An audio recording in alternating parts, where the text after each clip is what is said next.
In the deepest recesses of history, where legend and truth intertwine, lies an ancient manuscript shrouded in the veil of mystery. Its yellowed pages are home to ancient secrets, and its name resonates in the whispers of time, the Kybalion. They say this book was forged in the stars and woven with the threads of ancestral knowledge. Guarded by the wise and sheltered in the shadows of history, its power transcends the limits of human understanding. Throughout the centuries, many have sought to unravel its enigmas, eager to discover the truth behind its encrypted words. But the Kybalion does not yield easily. It demands a price for its wisdom, a test of courage and determination that few are willing to face. In this auditory odyssey, I invite you to embark on a journey beyond time and space, where the boundaries between reality and fantasy blur. Join us on a tour through the dark corridors of hidden knowledge and the realms of mind and spirit. Prepare to immerse yourself in a sea of mystery and revelation, where each word whispered by the narrator's voice will take you closer to the very heart of Hermetic wisdom. But beware, bold traveler, for the path to enlightenment is fraught with dangers and temptations. Are you ready to challenge the Kybalion and uncover the secrets that await within its pages? Then onwards, for the journey is about to begin, and the truth awaits to be revealed. We are pleased to present to the attention of students and researchers of secret doctrines this small work based on ancient Hermetic teachings. So little has been written on this subject, despite countless references to the teachings in many occultism books, that the many diligent seekers of hidden truths will certainly welcome the publication of this volume with enthusiasm. The purpose of this work is not to proclaim a specific philosophy or doctrine, but rather to provide students with an exposition of truth that will help reconcile the many fragments of hidden knowledge they may have acquired, but which seem to apparently oppose each other, often discouraging or distracting the beginner in their studies. Our intention is not to erect a new temple of knowledge, but rather to place in the hands of the student a master key with which they may open the many inner doors of the temple of mystery, through which they have already entered by the main portals. No part of the occult teachings held by the world has been as carefully preserved as the fragments of Hermetic teachings that have come down to us through the centuries from the life of its great founder, Hermes Trismegistus, the scribe of the gods who received in ancient Egypt, at a time when the present race of men was still in its infancy, contemporaneous with Abraham, and if legends are true, an instructor of that venerable sage. Hermes was and remains the great central sun of occultism, whose rays have served to illuminate the countless teachings that have been promulgated since his time. All the fundamental and essential teachings contained in the esoteric teachings of each race can be traced back to Hermes. Even the oldest teachings of India undoubtedly have their roots in the original Hermetic teachings. From the land of the Ganges, many advanced occultists traveled to Egypt and sat at the feet of the master, from whom they obtained the master key that explained and reconciled their divergent views. Thus was firmly established the secret doctrine. Scholars from various lands also came, all regarding Hermes as the master of masters, and his influence was such that, despite the divergent paths taken by hundreds of instructors in these different lands, a certain similarity and underlying fundamental correspondence can still be found among the many often divergent theories held and taught by occultists of these various lands. Today, the student of comparative religions can discern the influence of Hermetic teachings in every religion worthy of the name, known to man, whether it be an extinct or vigorous religion in our time. There is always some correspondence despite contradictory features, and Hermetic teachings act as the great reconciler. The lifelong work of Hermes seems to have been to sow the great seed of truth, which has sprouted and blossomed into strange sacred forms, rather than to establish a school of philosophy that would dominate world thought. Nevertheless, the original truths taught by him have been preserved intact in their original purity by a few men in every age, withholding from many half-developed students and followers, following the Hermetic custom and reserving their truth for the few ready to understand and master it. From mouth to ear, the truth has been transmitted among the few. Throughout history, there have always been a select few initiates scattered across different corners of the globe, safeguarding the sacred flame of Hermetic wisdom. These dedicated souls have been ever ready to offer their light, to reignite the dimming lamps of the outside world whenever the truth grows faint and obscured by neglect. In times when the wicks become clogged with foreign matter, there have always been those faithfully tending to the altar of truth, upon which shines the eternal lamp of wisdom. These individuals have dedicated their lives to the labor of love, as the poet eloquently expressed, "Or let not the flame die out, guarded age after age in its dark cave, carefully maintained in its holy temples, nourished by pure priests of love. Do not let the flame die out." They have never sought the approval of the masses or a multitude of followers, for they understand the rarity of those prepared for truth or capable of recognizing it when presented. They reserve the deeper truths for the discerning few, while others provide simpler teachings for the less mature.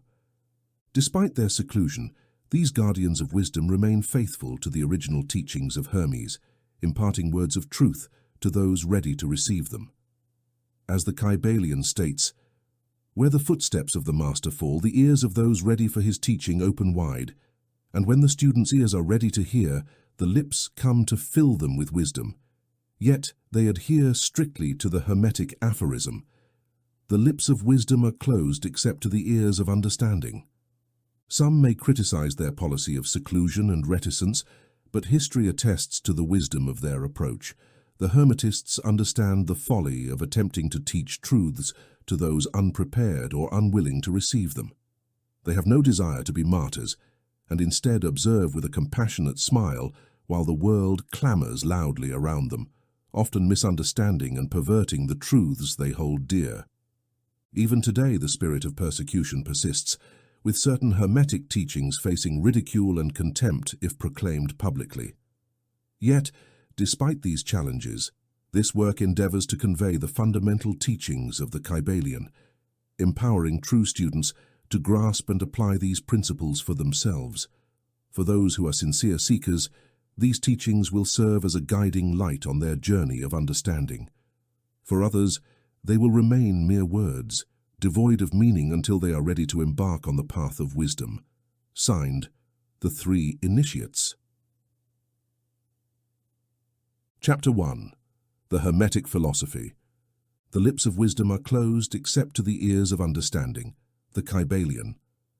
From ancient Egypt came the fundamental esoteric and occult teachings that have so greatly influenced the philosophies of all races, nations, and peoples for several thousand years. Egypt, the home of the pyramids and the Sphinx, was the birthplace of hidden wisdom and mystical teachings. All nations borrowed from its secret doctrine. India, Persia, Chaldea, Media, China, Japan, Assyria, Greece, and ancient Rome, as well as other ancient countries, participated widely in the feast of knowledge that the hierophants and masters of the land of Isis offered so generously to those who came prepared to partake in the great reservoir of mystical and occult knowledge that the minds of this land had gathered. In ancient Egypt resided the great adepts and masters who have never been surpassed and rarely equaled since the time of the great Hermes. In Egypt was the great lodge of lodges of the mystics. At the gates of their temples entered the neophytes, who later, as hierophants, adepts, and masters, traveled to the four corners of the earth, carrying with them the precious knowledge to transmit it to those who were ready, willing, and eager to receive it.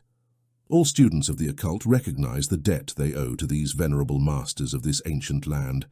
But among these great masters of ancient Egypt, once lived one whom the masters hailed as the Master of Masters. This man, if indeed he was a man, resided in Egypt in the very earliest days. He was known as Hermes Trismegistus. He was the father of occult wisdom, the founder of astrology, the discoverer of alchemy. The details of his history are lost to history due to the passage of years. Although several ancient countries have disputed the honor of claiming the place of his birth thousands of years ago, the date of his residence in Egypt during his last incarnation on this planet is not known today. However, it was fixed to the earliest days of the oldest dynasties of Egypt, long before the temples of Moses. The best authorities consider him contemporary with Abraham, and some Jewish traditions even assert that Abraham acquired some of his mystical knowledge directly from Hermes himself. According to the years following his departure from this plane of life, Tradition states that he lived 300 years in the flesh. The Egyptians erected monuments to Hermes and elevated him to the rank of god under the name Thoth. Hundreds of years later, the people of ancient Greece also honored him among their many gods, calling him Hermes, the god of wisdom. The Egyptians perpetuated his memory for many centuries, even millennia, naming him the scribe of the gods and conferring upon him the honorary title of Trismegistus, meaning the triple great, the great-great, the greatest, and so on. In all ancient countries, the name of Hermes Trismegistus was venerated as synonymous with the source of wisdom. Even to this day, we use the term hermetic in the sense of sealed secret, so that nothing can escape, etc. This is because Hermes's disciples have always observed the principle of secrecy in their teachings. They did not believe in casting pearls before swine, but preferred to follow the teaching, milk for babes, meat for strong men. Maxims familiar to readers of Christian scriptures, but also used by the Egyptians for centuries before the Christian era. This policy of cautious dissemination of truth has always characterized Hermetic teachings, even to this day. Hermetic teachings are found in all countries, among all religions, but never identified with a particular country or religious sect, due to the warning of the ancient instructors against allowing the secret doctrine to become crystallized into a creed.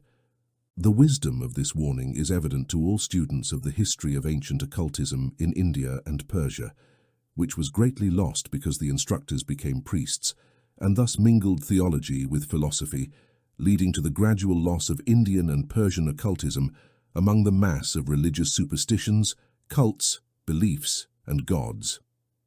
The same was true for ancient Greece and Rome, as well as for the Hermetic teachings of the Gnostics and early Christians, which were lost in the time of Constantine, whose iron hand stifled philosophy under the cover of theology, thereby losing for the Christian Church what was its own essence and spirit. This led it to wander blindly for several centuries before finding its way back to its ancestral faith.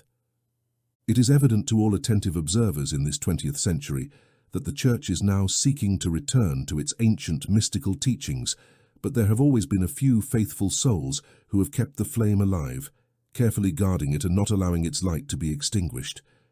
Thanks to these loyal hearts and courageous spirits, we still have the truth with us, but it is not found in books in great quantity. It has been passed from master to pupil, from initiate to hierophant, from mouth to ear. When it was written, its meaning was veiled in terms of alchemy and astrology, so that only those who possessed the key could read it correctly. This was necessary to avoid the persecutions of the theologians of the Middle Ages, who fought the secret doctrine with fire and sword, stake and cross. Even nowadays, one will find only a few trustworthy books on Hermetic philosophy. Though countless in number, the early Hermetic teachings were passed from master to student, compiled into what was called the Kybalion. Over many centuries, the exact meaning and importance of this term were lost. Nonetheless, this teaching is known by many, transmitted orally through the centuries. Its precepts were never written or printed, at least as far as we know. It was simply a collection of maxims, axioms, and precepts that were incomprehensible to outsiders, but easily understood by students, once the axioms, maxims, and precepts had been explained and exemplified by Hermetic initiates to their novices. These teachings actually constituted the fundamental principles of the Hermetic art of alchemy, which, contrary to general belief, dealt with the control of mental forces rather than material elements. It was about the transmutation of one class of mental vibrations into another, rather than the changing of one class of metal into another. The legends of the philosopher's stone transforming base metal into gold were an allegory related to Hermetic philosophy, quickly understood by all students of true Hermeticism. In this little book, the first lesson, we invite our students to examine the Hermetic teachings as presented in the Kybalion and as explained by ourselves, humble students of the teachings who, although bearing the title of initiates, remain students themselves. Here are many maxims, axioms, and precepts from the Kybalion, accompanied by explanations and illustrations that we deem suitable to make the teachings more easily understandable for the modern student. especially as the original text is intentionally veiled in obscure terms. The original maxims, axioms, and precepts of the Kybalion are printed here in brackets with appropriate credit. Our own work is printed regularly within the body of the work. We hope that the many students to whom we now offer this little book will derive as much benefit from the study of its pages as those who have gone before, traversing the same path to mastery through the centuries following the times of Hermes Trismegistus, the master of masters, the great, in the words of the Kybalion. Where the footsteps of the master fall, the ears of those prepared for his teaching open wide. When the ears of the student are ready to hear, then come the lips to fill them with wisdom. Thus, according to the teachings, to pass on this book to those ready for instruction will attract the attention of those prepared to receive the teaching. Similarly, when the student is ready to receive the truth, this little book will come to him or her. Such is the Hermetic principle of cause and effect in its aspect of the law of attraction, bringing lips and ears, student and book together. So it is.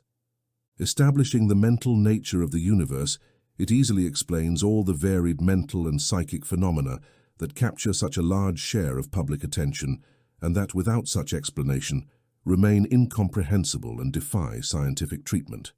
Understanding this great Hermetic principle of mentalism allows the individual to easily grasp the subtleties of the mental universe and apply them to their well-being and advancement.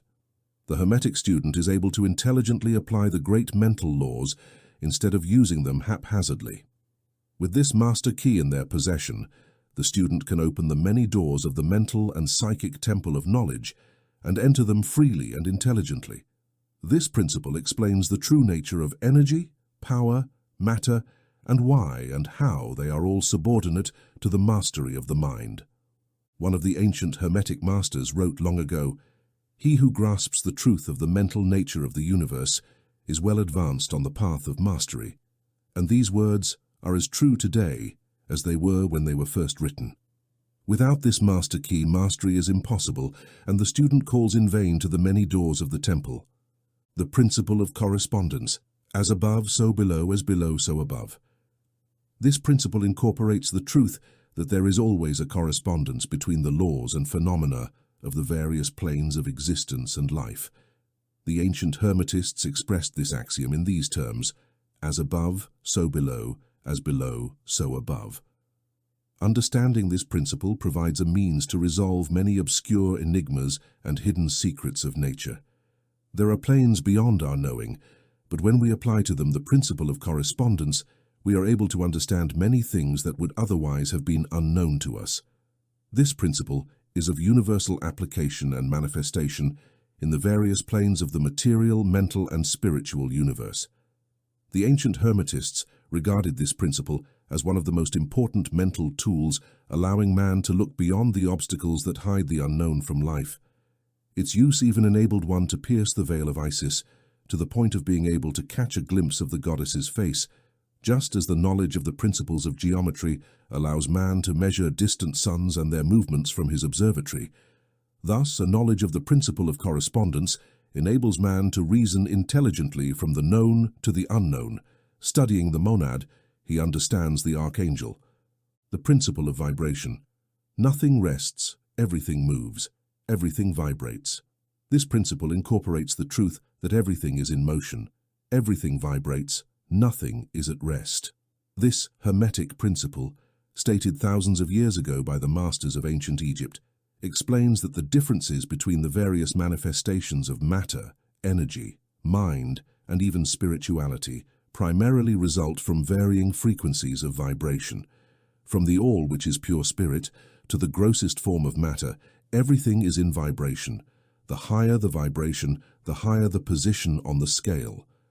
The vibration of the spirit is a degree of infinite intensity and rapidity, so much so that it is practically at rest, just as a rapidly rotating wheel seems motionless.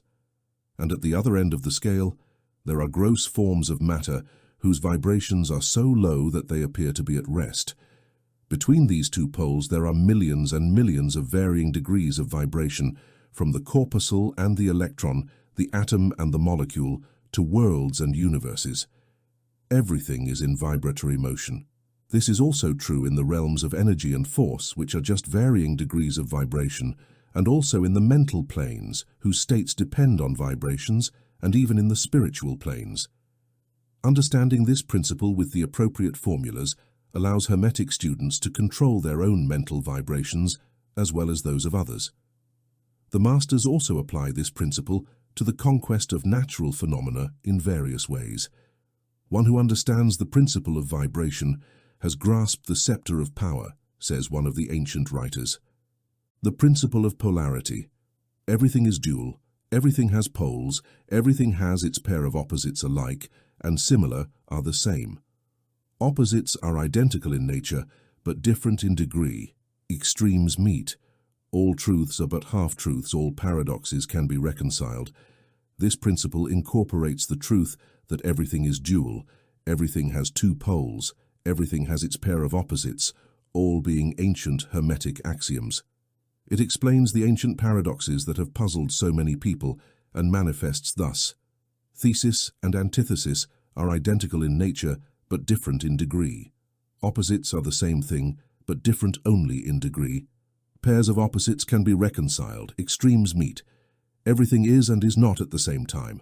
All truths are but half-truths. Every truth is half false. There are two sides to everything, etc. It explains that in everything there are two poles or opposite aspects, and that the opposites are actually just the two ends of the same thing, with many varying degrees between them. To illustrate this, heat and cold, although opposites, are actually the same thing, with the difference simply being degrees of the same thing. Look at your thermometer and see if you can discern where heat ends and cold begins. There is no such thing as absolute heat or absolute cold. Both terms, heat and cold, simply indicate varying degrees of the same thing, and that same thing that manifests as heat and cold is simply a form, a variety, and a frequency of vibration. So heat and cold are simply the two poles of what we call heat, and the phenomena accompanying them are thus manifestations of the principle of polarity. The same principle manifests in the case of light and darkness, which are the same thing, with the difference lying in the varying degrees between the two poles of the phenomenon. Where does darkness end and light begin? What is the difference between large and small, hard and soft, black and white, sharp and blunt, loud and quiet, high and low, positive and negative? The principle of polarity explains these paradoxes, and no principle can replace it. The same principle operates on the mental plane.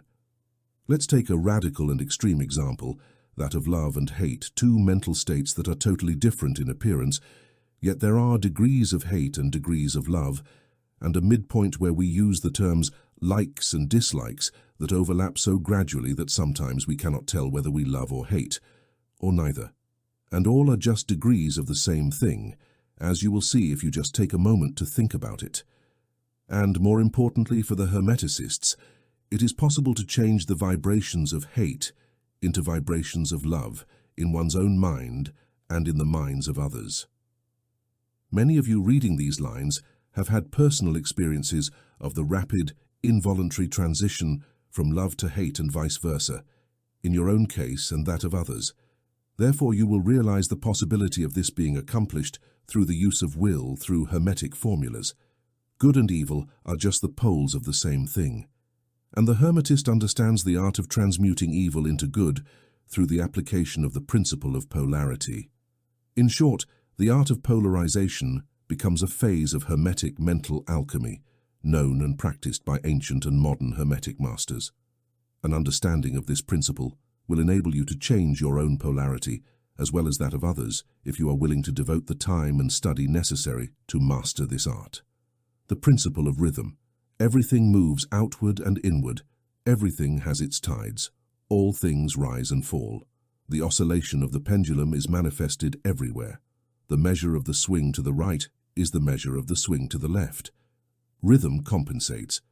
This principle incorporates the truth that everything manifests a measured movement from side to side, a ebb and flow, a back and forth, a rise and fall, like a high tide and a low tide between the two poles that exist according to the principle of polarity described a moment ago.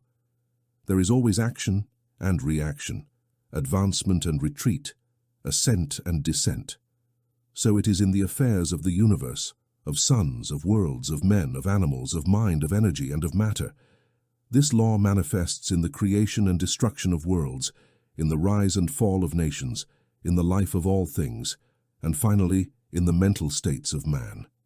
The Hermeticists have grasped this principle, finding its universal application, and have also discovered certain ways to overcome its effects in themselves through the use of appropriate formulas and methods. They apply the material law of neutralization. They cannot cancel the principle or stop its operation, but they have learned how to escape its effects on themselves to some degree, depending on their mastery of the principle. They have learned to use it instead of being used by it. It is in this and in other similar methods that the art of the Hermeticists lies. The master of Hermetic teachings polarizes to the point where he wishes to rest, and then neutralizes the rhythmic oscillation of the pendulum that would tend to lead him to the other pole. All individuals who have attained a certain degree of self-mastery do this, more or less unconsciously.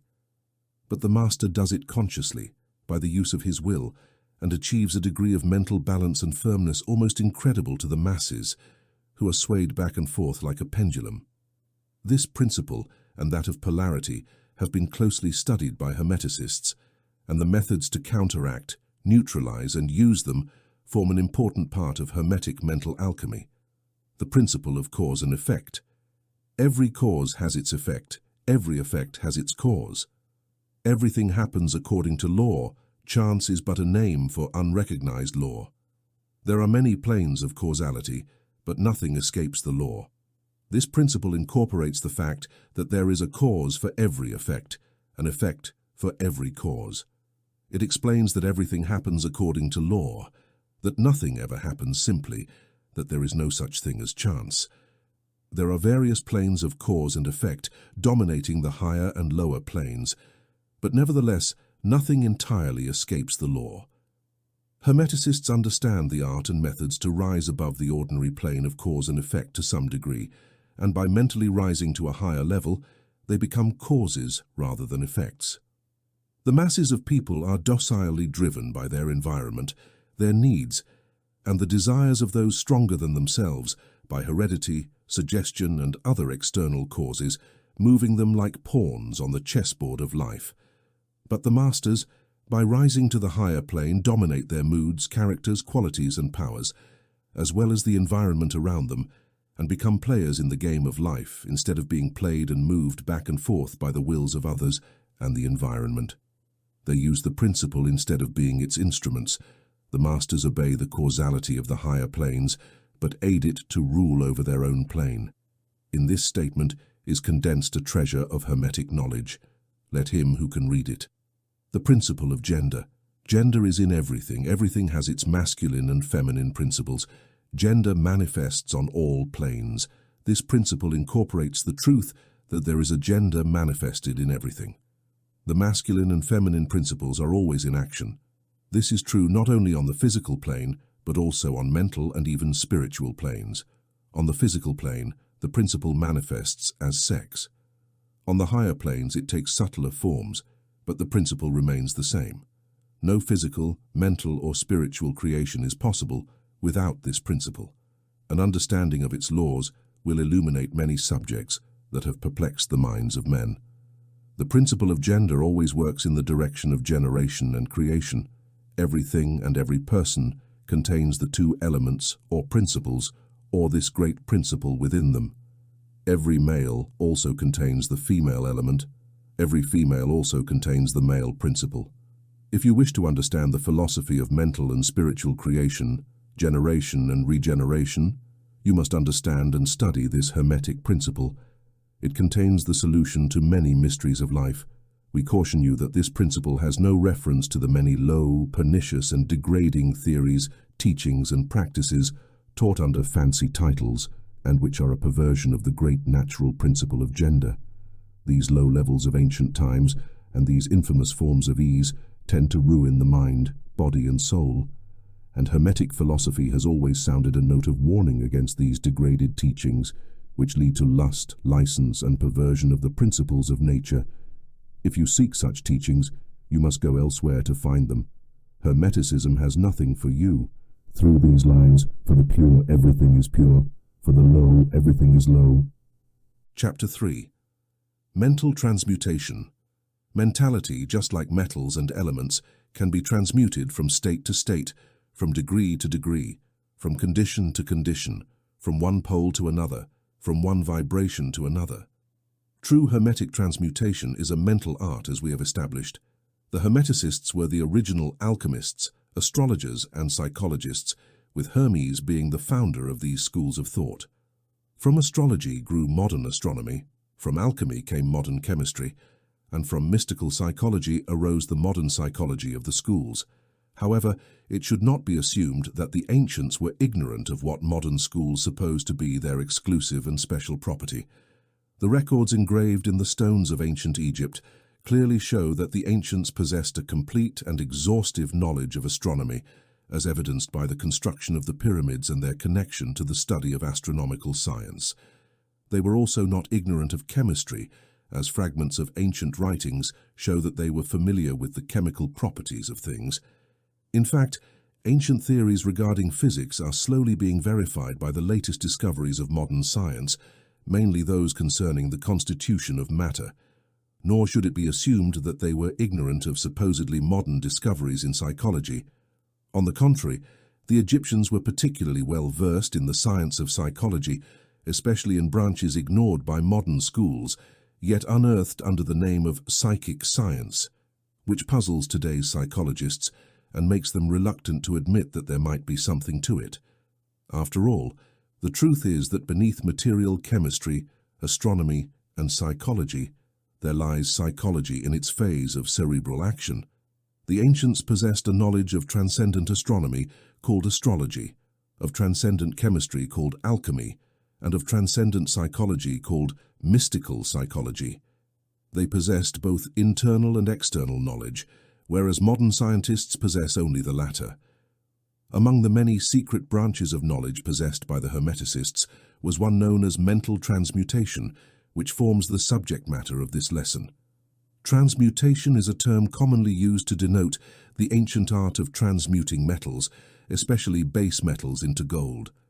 The word transmute means to change from one nature, form, or substance to another, to transform. Consequently, mental transmutation means the art of changing and transforming mental states, forms, and conditions into others. Thus, you can see that mental transmutation is the art of mental chemistry, if you prefer that term, a form of practical mystical psychology. But it means much more than what it seems on the surface. Mental transmutation, alchemy, or chemistry on the mental plane are quite significant in their effects, and if the art stopped there, it would be one of the most important branches of study known to man. But this is only the beginning. Let's see why.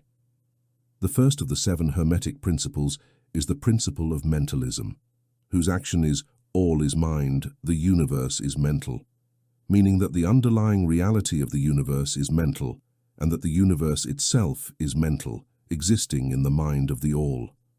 We will address this principle in later lessons, but let's consider the effect of the principle if it were assumed to be true. If the universe is mental in its nature, then mental transmutation must be the art of changing the conditions of the universe along the lines of matter, force, and mind. You understand, therefore, that mental transmutation is truly the magic about which the ancient writers had so much to say in their mystical works, and upon which they gave so little practical instruction. If all is mind, then the art that enables the transmutation of mental conditions must make the master the controller of material conditions, as well as conditions usually called mental. In fact, no one, except advanced mental alchemists, has been able to reach the degree of power necessary to control the grossest physical conditions, such as controlling the elements of nature, producing or stopping storms, producing and stopping earthquakes, and other great physical phenomena. But that such men have existed and exist today is a matter of sincere belief for all advanced occultists of all schools who assert that masters exist and possess these powers. The best instructors assure them to their students, having had experiences that justify such beliefs and assertions. These masters do not make public demonstrations of their powers, but seek seclusion away from the crowds to better work on their path to realization. We mention their existence at this stage only to draw your attention to the fact that their power is entirely mental and operates along the lines of higher mental transmutation under the Hermetic principle of mentalism. The universe is mental, the Kybalion, but students and Hermeticists of lesser degree than the masters, initiates, and instructors are able to work freely along the mental plane in mental transmutation. In fact, all that we call psychic phenomena, mental influence, mental science, new thought phenomena, etc., operate along the same general lines, for there is only one principle involved. No matter by what name the phenomena may be called, the student and practitioner of mental transmutation work on the mental plane to transmute mental conditions, states, etc., into others, according to various more or less effective formulas. The various treatments, affirmations, denials, etc., of mental science schools are nothing but often quite imperfect and unscientific formulas of the Hermetic art. Most modern practitioners are quite ignorant compared to the ancient masters because they lack the fundamental knowledge upon which the work is based. Not only are one's own mental states, etc., changed or transmuted by Hermetic methods, but also the states of others can and are constantly transmuted in the same way, usually unconsciously but often consciously, by some who understand the laws and principles, in cases where the affected persons are not informed of the principles of self-protection. And much more than that, as many students and practitioners of modern mental science know, any material condition dependent upon the minds of others can be changed or transmuted according to the sincere desire, will, and treatments of the person desiring already changed conditions. The public is so informed of these things currently that we do not deem it necessary to mention them at length, our purpose at this stage being simply to show the underlying Hermetic principle and art behind all these different forms of practice, good and bad. For force can be used in opposite directions according to the Hermetic principles of polarity. In this small book, we will establish the fundamental principles of mental transmutation so that all who read it may grasp the underlying principles and thus possess the master key that will open the many doors of the principle of polarity. We will proceed to a consideration of the first of the 7 Hermetic principles, the principle of mentalism, in which is explained the truth that everything is mental, the universe is mental, in the words of the Kybalion. We ask for close attention and careful study of this great principle from our students, as it is truly the fundamental principle of all Hermetic philosophy and the Hermetic art of mental transmutation. Chapter 4. Beneath and behind the universe of time, space, and change, there must always be found the substantial reality, the fundamental truth. Substance means that which underlies all external manifestations, the essence, the essential reality, the thing in itself, etc. Substantial means to exist truly, to be the essential element, to be real, etc.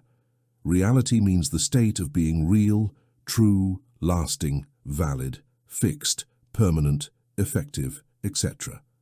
Beneath and behind all appearances or external manifestations, there must always be found a substantial reality. This is the law. Man, considering the universe of which he is a part, sees only change in matter, forces, and mental states.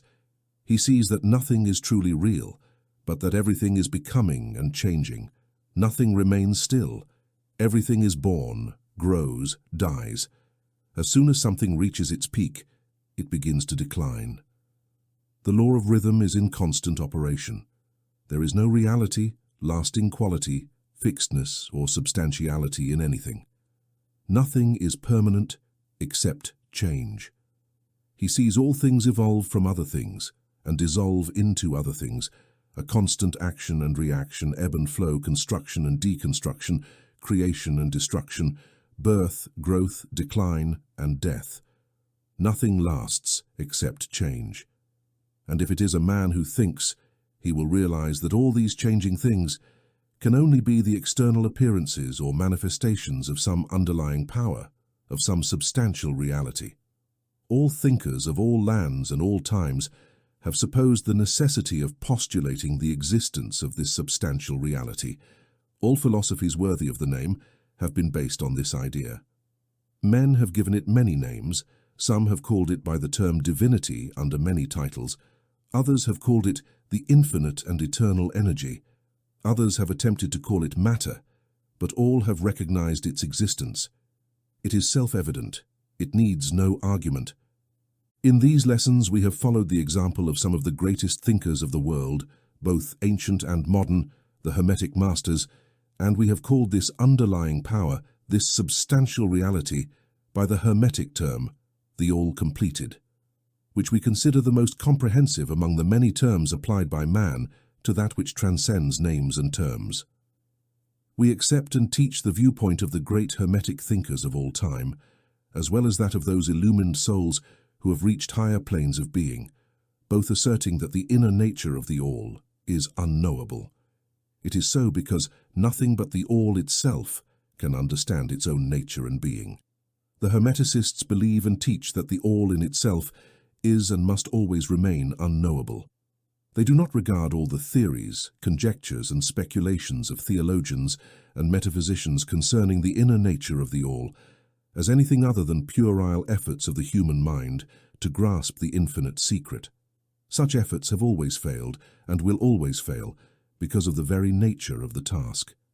He who pursues such researches wanders spinning in the labyrinth of thought until he is lost to all sound, reasoning, action, or behavior, totally unfit for the work of life. He is like the squirrel who frantically runs around the wheel of his cage mill, always moving and yet getting nowhere in the end, always a prisoner and finding himself exactly where he started.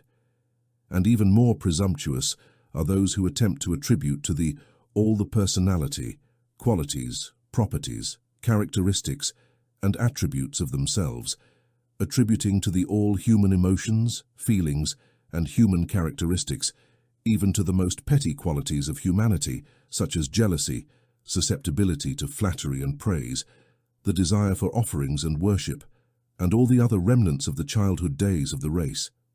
Such ideas are not worthy of adult men and women and are quickly abandoned. At this stage, it may be appropriate to clarify that we make a distinction between religion and theology, between philosophy and metaphysics.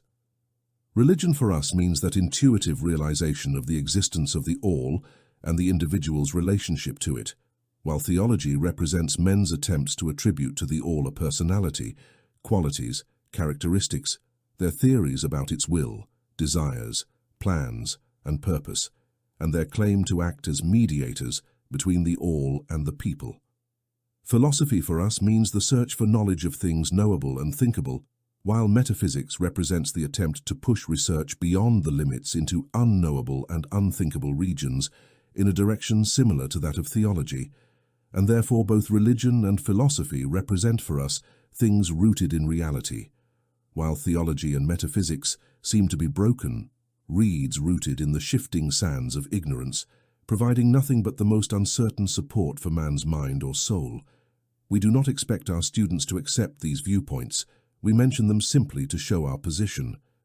Be that as it may, you will hear very little about theology and metaphysics in these lessons.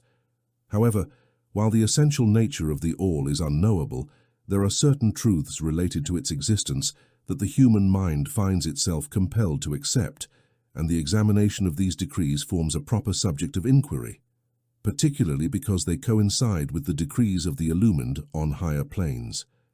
And to this research, we now invite you, which is the fundamental truth, the substantial reality, is beyond any true denomination.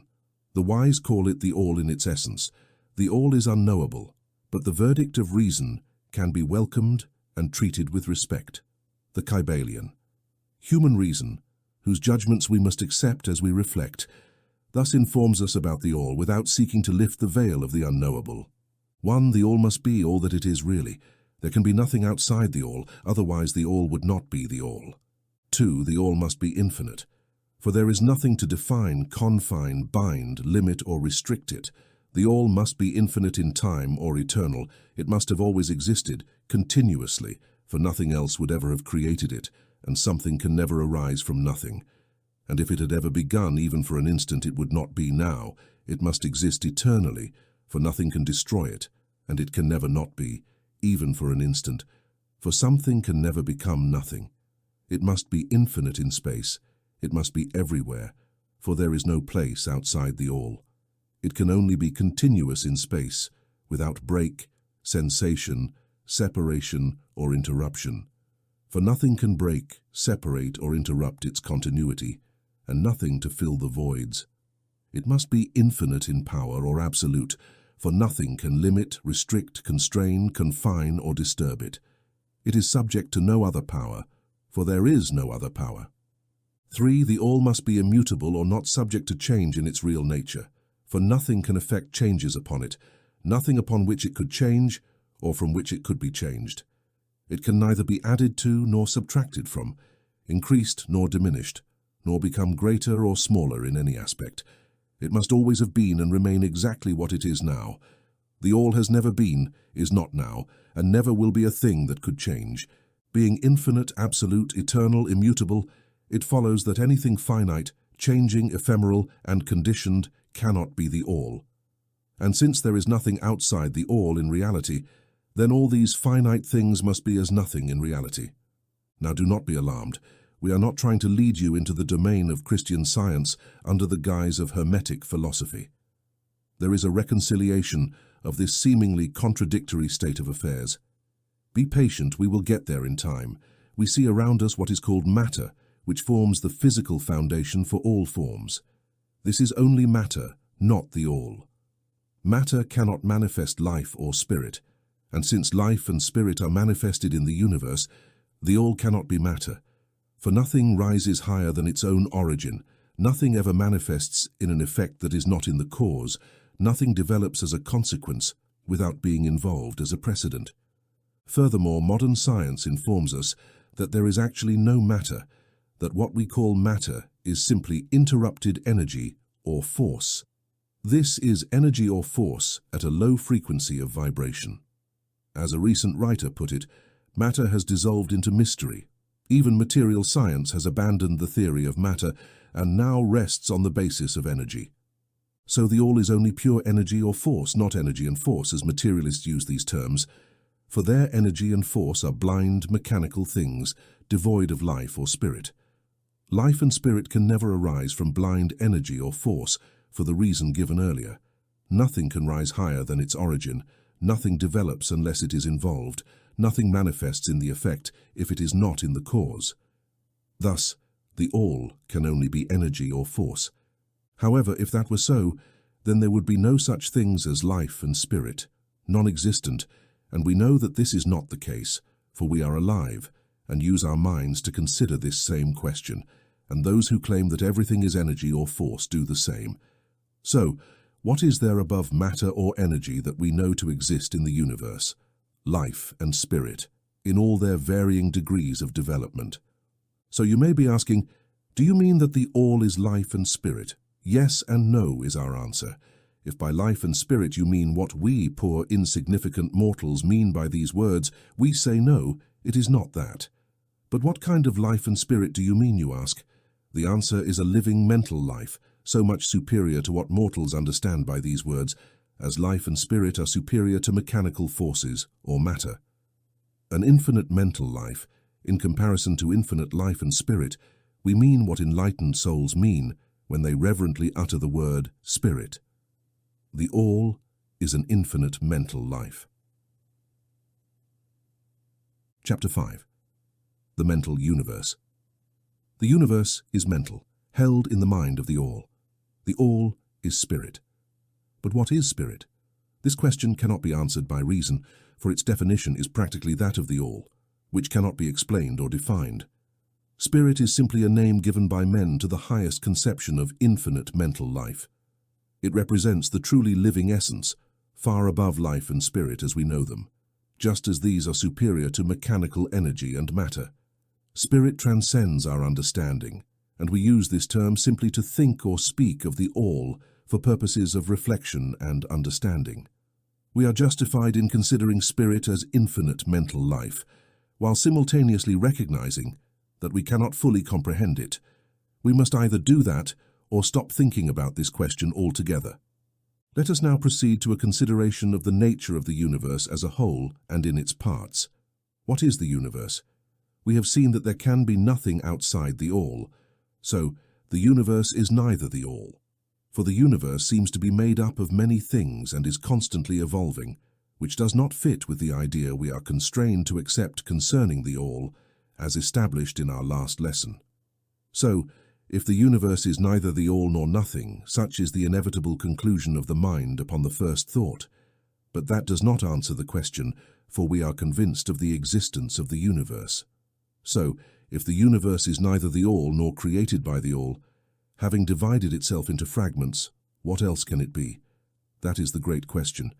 Let us examine it closely. We find here that the principle of correspondence comes to our aid. The old Hermetic axiom, as above, so below, can be brought into play at this stage.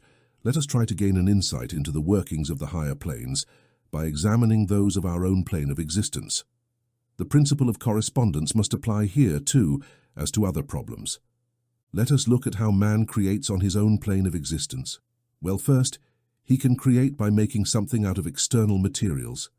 But that will not work, for there are no materials outside the all with which he can create. Next, man propagates or reproduces his own species through the process of generation, which is a self-multiplication accomplished by transferring a part of his substance to his offspring. But that is not enough either, for the all cannot transfer or subtract a part of itself, nor can it reproduce or multiply. From the start, there would be a separation, and in the second case, an addition or multiplication to the all, both of which are absurd ideas. There is no third way for man to create except mentally, and in doing so, he uses no external material, nor does he reproduce himself. Yet his mind penetrates mental creation. Following the principle of correspondence, we are justified in considering that the all creates the universe mentally, in a manner similar to the process by which man creates mental images. Here the judgment of reason concurs with that of the enlightened, as shown by their teachings and writings. Such are the teachings of the wise, such has been the teaching of Hermes. The all cannot create in any other way, except mentally, without using material, and there is none to use, nor by reproducing itself, which is also impossible. There is no escape from this conclusion of reason, which, as we have said, coincides with the highest teachings of the enlightened. Just as you, student, can create your own universe in your mind, similarly, the all creates universes in its own mind. But your universe is the mental creation of a finite mind, while that of the all is the creation of an infinite mind. Both are similar in nature, but infinitely different in degree. We will examine the process of creation and manifestation more closely as we progress. But this is the point to anchor in your minds at this stage. The universe and everything it contains is a mental creation of the all. Surely indeed, all is spirit. The all creates in its infinite mind countless universes, which have existed for eons, and yet for the all, the creation, development, decline, and death of 1,000,000 universes are like the blink of an eye. The infinite mind of the all is the crucible of universes. The principle of gender, see Chapter 1 and others to follow, is manifested on all planes of material, mental, and spiritual life.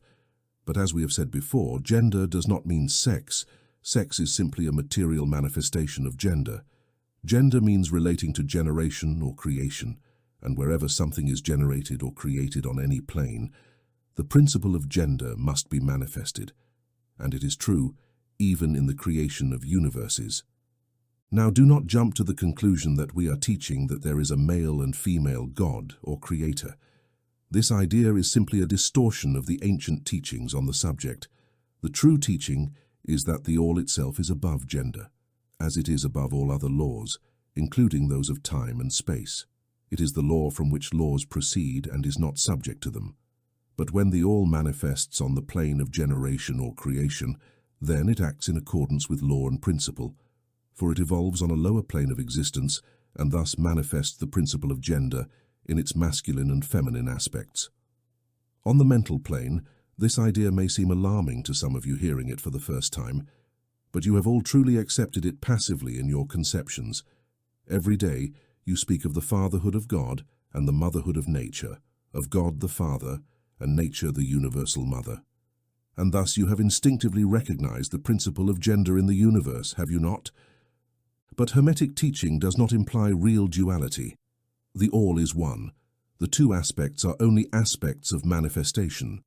The teaching is that the masculine principle, manifested by the all, is in some way distinct from the actual mental creation of the universe. It projects its will towards the feminine principle, which can be called nature, and there the true work of the evolution of the universe begins, from simple centers of activity to man and then ever higher, all within well-established and firmly binding natural laws. If you prefer the old thought figures, you can think of the masculine principle as God the Father and the feminine principle as nature, the universal mother, from which all things have been generated. This is more than just a poetic figure of speech. It is an idea of the actual process of the creation of the universe. But never forget that the all is one, and in its infinite mind the universe is generated, created, and exists. This can help you to get the right idea if you apply the principle of correspondence to yourself and your own mind. You know that the part of you called I is somehow apart and witnesses the creation of mental images in your own mind. The part of your mind where mental generation takes place can be called the me, in distinction from the I, which is separate and present, examines the thoughts, ideas, and images of the me, as above, so below. Remember that phenomena on one plane can be used to solve the puzzles of higher or lower planes. It is strange that you, the children, feel this instinctive reverence for the all, this feeling we call religion, this respect and reverence for the Father-Mother. It is strange that when you contemplate the works and wonders of nature, you are overwhelmed by a powerful sensation that finds its roots deep within your being. It is the universal mother to whom you cling as a baby clings to the breast. Do not make the mistake of assuming that the small world you see around you, the earth, which is but a mere speck of dust in the universe, is the universe itself. There are millions of such worlds and larger ones, and there are millions upon millions of such universes in the infinite mind of the all. Even within our small solar system, there are regions and planes of life much higher than ours, and beings compared to whom we, mortal bound to earth, are like life forms that dwell on the ocean floor, compared to man. There are beings with powers and attributes greater than man has ever dreamed of possessing, even gods. And yet, these beings were once like you, or even lower, and you will be like them, or even higher with time. For such is the destiny of man as described by the enlightened, and death is not real even in a relative sense. It is only a birth to a new life. You will advance to higher and greater planes of life for eons and eons of time. The universe is your home, and you will explore its farthest corners before the end of time. You dwell in the infinite mind of the all, and your possibilities and opportunities are infinite, both in time and space. At the end of the great cycle of eons, when the all draws all its creations back to itself again, you will then be able to know all truth by being one with the all. Such is the judgment of the enlightened, those who have advanced far along the path. Meanwhile, rest quietly and serenely. You are safe and protected by the infinite power of the Father-Mother. Mortal children are at home in the Father-Mother. There is none without father or mother in the universe. The Kybalion, Chapter 6, The Divine Paradox. The average wise, recognizing the relative unreality of the universe, think they can defy its laws. Those are foolish, vain, and presumptuous, and they dash themselves against the rocks and are shattered by the elements due to their folly. The true sages, understanding the nature of the universe, use the law against the laws, the superior against the inferior, and through the art of alchemy, transmute what is undesirable into what is precious and thus triumph. Mastery does not lie in abnormal dreams, visions, and imaginings, or fantastic experiences, but in the use of higher forces against lower ones, escaping the sufferings of lower planes by vibrating on higher planes. Transmutation, not presumptuous denial, is the weapon of the master. This is the paradox of the universe resulting from the principle of polarity that manifests when the all begins to create. Be attentive to this, as it indicates the difference between average wisdom and true wisdom. While for the infinite all, the universe, its laws, powers, life and phenomena are like things observed in a state of meditation or dream. For all that is finite, the universe must be treated as real, and life, action and thought must accordingly proceed. Even with an ever-present understanding of the higher truth, everyone, according to their own plan and laws outside the all, imagines the universe to be truly real. Then woe to the universe, for there would then be no escape from low to high towards the divine. The universe would become stagnant, and progress would become impossible. And if man, due to his average wisdom, acts, lives and thinks in the universe as simply a dream similar to his own infinite dreams, then it truly becomes that for him. Like a sleepwalker, he stumbles always, going round in circles without making progress, and finally being forced to wake up, bruised and bleeding under the natural laws he ignored. Always keep your mind on the star, but let your eyes watch your steps, lest you fall from the sky due to your upward gaze. Remember the divine paradox that the universe is not yet. Always remember the two poles of truth, the absolute and the relative. Beware of half-truths. What the Hermeticists know as the law of paradox is an aspect of the principle of polarity. Hermetic writings are full of references to the emergence of paradox in the consideration of life and being problems. Instructors constantly warn their students against the error of omitting the other side of any question, especially problems of the absolute and the relative, which puzzle all philosophy students and make them think and act contrary to what is generally known as common sense. Caution all students to make sure they understand the divine paradox of the absolute and the relative, lest they remain bogged down in the swamp of half-truth. This particular lesson was written with that in mind. Read it carefully. The first thought that comes to the mind of man who thinks after realizing that the universe is a mental creation of the all is that the universe and everything it contains is a mere illusion, an unreality, an idea against which his instinct rebels. But like all other great truths, it must be considered from both the absolute and relative points of view. From the absolute point of view, of course, the universe is illusory in nature, a dream, a phantasmagoria when compared to the all itself. We acknowledge this even in our ordinary viewpoint, as we speak of the world as a fleeting spectacle, born and dying, for the element of impermanence and change, finitude and insubstantiality, must always be associated with the idea of a created universe when confronted with the idea of the all. Regardless of our beliefs regarding the nature of both, metaphysical philosophers, scientists and theologians all agree on this idea, and the thought is found in all sorts of philosophical and religious conceptions, as well as in the theories of different schools of metaphysics and theology. Thus, Hermetic teachings do not preach the insubstantiality of the universe in the strongest terms that you are familiar with.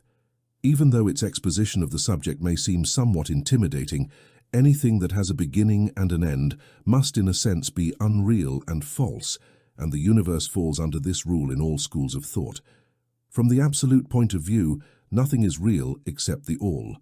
No matter the terms we use to reflect upon or discuss the subject, whether the universe is made of matter or is a mental creation in the mind of the all, it is insubstantial, ephemeral, a thing of time, space, and change.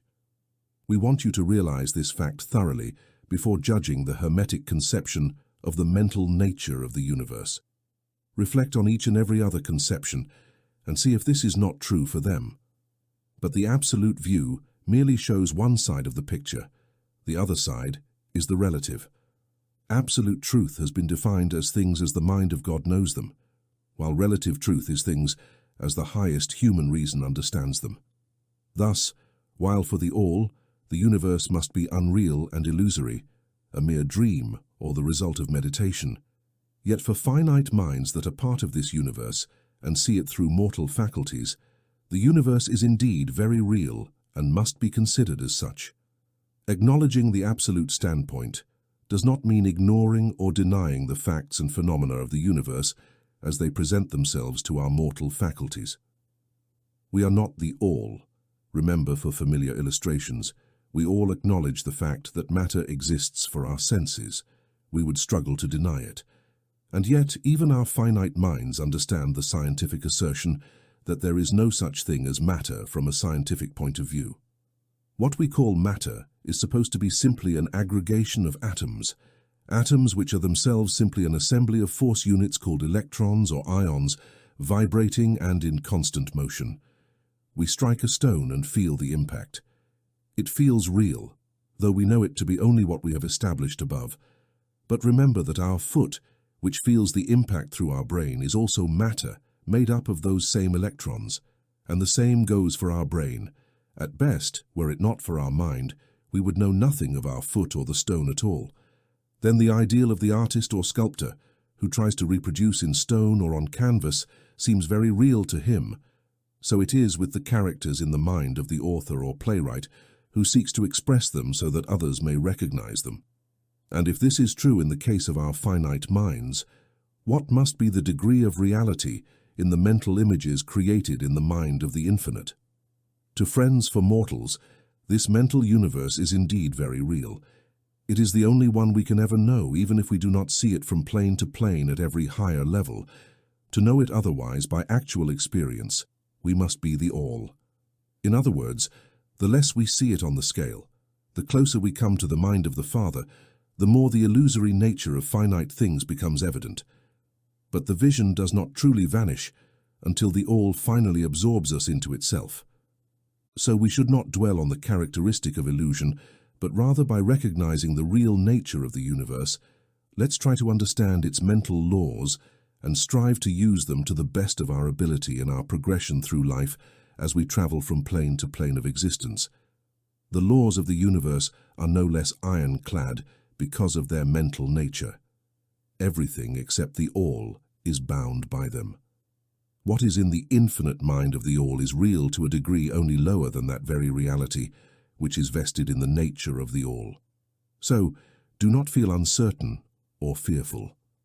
We are firmly supported in the infinite mind of the all, and nothing can harm us or cause us fear. There is no power outside the all to affect us.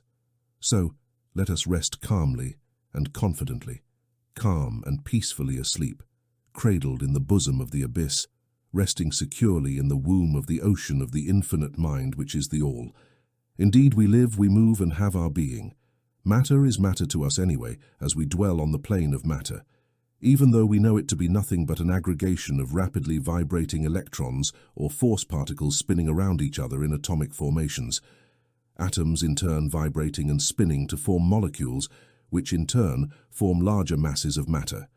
Matter does not become any less matter as we pursue exploration even further, and learn from Hermetic teachings that the force of which electrons are only units is but a manifestation of the mind of the all, and like everything else in the universe, is purely mental in its nature.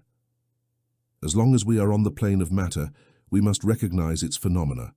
We can control matter as all masters do, to a greater or lesser degree, but we do so by applying higher forces. It is folly when we try to deny the existence of matter in its relative aspect. We can deny its hold over us, and that is correct, but we should not try to ignore it in its relative aspect, at least as long as we are here on its plane. The laws of nature do not become any less constant or effective when we also know them to be mere mental creations. They have a total effect on the various planes. We transcend the lower laws by applying some of them to higher planes, and only thus can we escape the law or rise above it entirely. Nothing but the all can escape the law, for the all is the law itself, from which all laws emanate. The most advanced masters can acquire powers usually attributed to the gods of men, and there are countless ranks of beings in the great hierarchy of life, whose being and power transcend even those of the highest masters among men to a degree unthinkable for mortals. Even the highest master and highest being must bow before the law and be as nothing in the eyes of the all. So even those highest beings, whose powers surpass even those attributed by men to their gods, even these are bound and subservient to the law. So imagine the arrogance of mortal man of our race and degree when he regards the laws of nature as unreal, visionary, and illusory, simply because he is able to grasp the truth that the laws are of mental essence and are merely mental creations of the All. These laws, which the All wills to be the governing laws, must not be defied or overturned. As long as the universe lasts, they will last. For the universe exists by virtue of these laws which form its framework and hold it together. The Hermetic principle of mentalism, though it explains the true nature of the universe on the principle that all is mental, does not alter scientific conceptions of the universe, of life, or of evolution. In fact, science only corroborates Hermetic teachings. These simply teach that the nature of the universe is mental, whereas modern science has taught that it is material, or ultimately, that it is energy. Hermetic teachings find no fault with the basic principle of Herbert Spencer, which postulates the existence of an infinite and eternal energy from which all things come. In fact, Hermetics recognize in Spencer's philosophy the highest external affirmation of the operation of natural laws ever promulgated, and believe that Spencer was a reincarnation of an ancient philosopher who received in ancient Egypt thousands of years ago, and who then incarnated as Heraclitus, the Greek philosopher who lived around 500 BCE, and consider his assertion of infinite and eternal energy as directly in line with Hermetic teachings. With the key principle of Hermetic philosophy, Spencer's student will be able to open the many doors of the inner philosophical conceptions of the great English philosopher, whose work shows the results of the preparation of his previous incarnations. His teachings regarding evolution and rhythm are almost in perfect agreement with Hermetic teachings regarding the principle of rhythm. The disciple of Hermetic teachings need not set aside any of his valuable scientific insights regarding the universe. All that is asked of him is to grasp the underlying principle that the All is spirit, that the universe is mental, held in the mind of the All. He will find that the other 6 of the 7 principles will adjust to his scientific knowledge and serve to elucidate the dark points and bring light into the dark corners. It should not surprise us when we realize the influence of Hermetic thought on the ancient Greek philosophers, upon whose theories much of modern science rests. The acceptance of the first Hermetic principle, mentalism, is the only major point of difference between modern science and Hermetic students, and science is gradually moving towards the Hermetic position in its groping for an issue from the labyrinth in which it has wandered in its quest for reality. The purpose of this lesson is to impress upon the minds of our students the fact that, for all intents and purposes, the universe and its laws and phenomena are as real to man as under the hypotheses of materialism or energism. Under any hypothesis, the universe in its external aspect is always changing, always fluid and transitory, and therefore empty of substantiality and reality. But note the other pole of truth. Under either of these same hypotheses, we are obliged to act and live as if fleeting things were real and substantial. The only difference is that under the old visions, the mental plane was ignored as a natural force, whereas under mentalism, it becomes the greatest natural force. And this one difference revolutionizes life for those who understand the principle and its resultant practical laws. So finally, students understand the advantage of mentalism and learn to know, use, and apply the laws that arise from it. But do not succumb to temptation, for, as the Kybalion says, it comes upon the wise of the middle path and hypnotizes them with the apparent reality of things, causing them to wander like dreamers dwelling in a world of dreams, ignoring practical work and the life of man, eventually shattering against the rocks and breaking apart due to their folly. Rather, follow the example of the sages, those whose same authority says they use the law against the laws, the higher against the lower, and through the art of alchemy, transform what is undesirable into what is desirable, and thus triumph. Following this authority, let us avoid the half-wisdom that is folly, ignoring the truth that mastery does not reside in abnormal dreams, visions and imaginations or fantastic experiences, but in the use of higher forces against the lower, thus escaping the sufferings of the lower planes, vibrating in the higher ones. Always remember, students, that mutation, not presumptuous denial, is the weapon of the master. The notes above are taken from the Kybalion and deserve to be entrusted to the memory of the student. We do not live in a world of dreams, but in a universe that, though relative, is as real as far as our lives and actions are concerned. Our occupation in the universe is not to deny its existence, but to live using the laws to elevate ourselves from the low to the high. Let us continue to live in the best possible way in the circumstances that present themselves each day, and live as much as possible according to our highest ideas and ideals. The true meaning of life is not known to men in this plane, if indeed it is known, but the highest authorities and our own intuitions teach us that we will make no mistake by living in the best way possible and following the universal trend in the same direction, despite appearances to the contrary. We are all on the path, and the road always leads upward, with frequent resting places. Read the message of the Kybalion, and follow the example of the sages, avoiding the error of the wise of the middle path who perish because of their folly. Chapter 7. The All in the All. While everything is in the All, it is also true that the All is in everything for one who truly understands this truth. What great knowledge has come to one who has truly understood this truth? How many times have I heard repeated by most people the assertion that their deity, called by many names, was all in all, and how few have suspected the hidden and profound truth concealed behind these casually spoken words. The commonly used expression is a survival of the ancient Hermetic maxim cited above, as the Kybalion says, "To one who truly understands this truth, great knowledge comes to him." And so, let us seek this truth, whose understanding means so much in this statement of truth. This Hermetic maxim hides one of the greatest philosophical, scientific, and religious truths.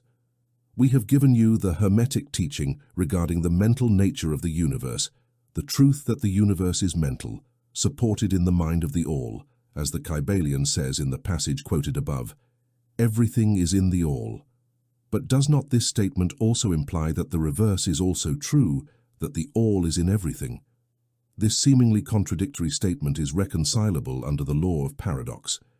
It is even a precise Hermetic affirmation of the relationships existing between the All and its mental universe.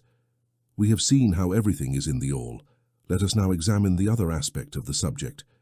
Hermetic teachings affirm that the All is immanent, remaining within, inherent, and present within its universe, and at every point, unit, or combination within the universe.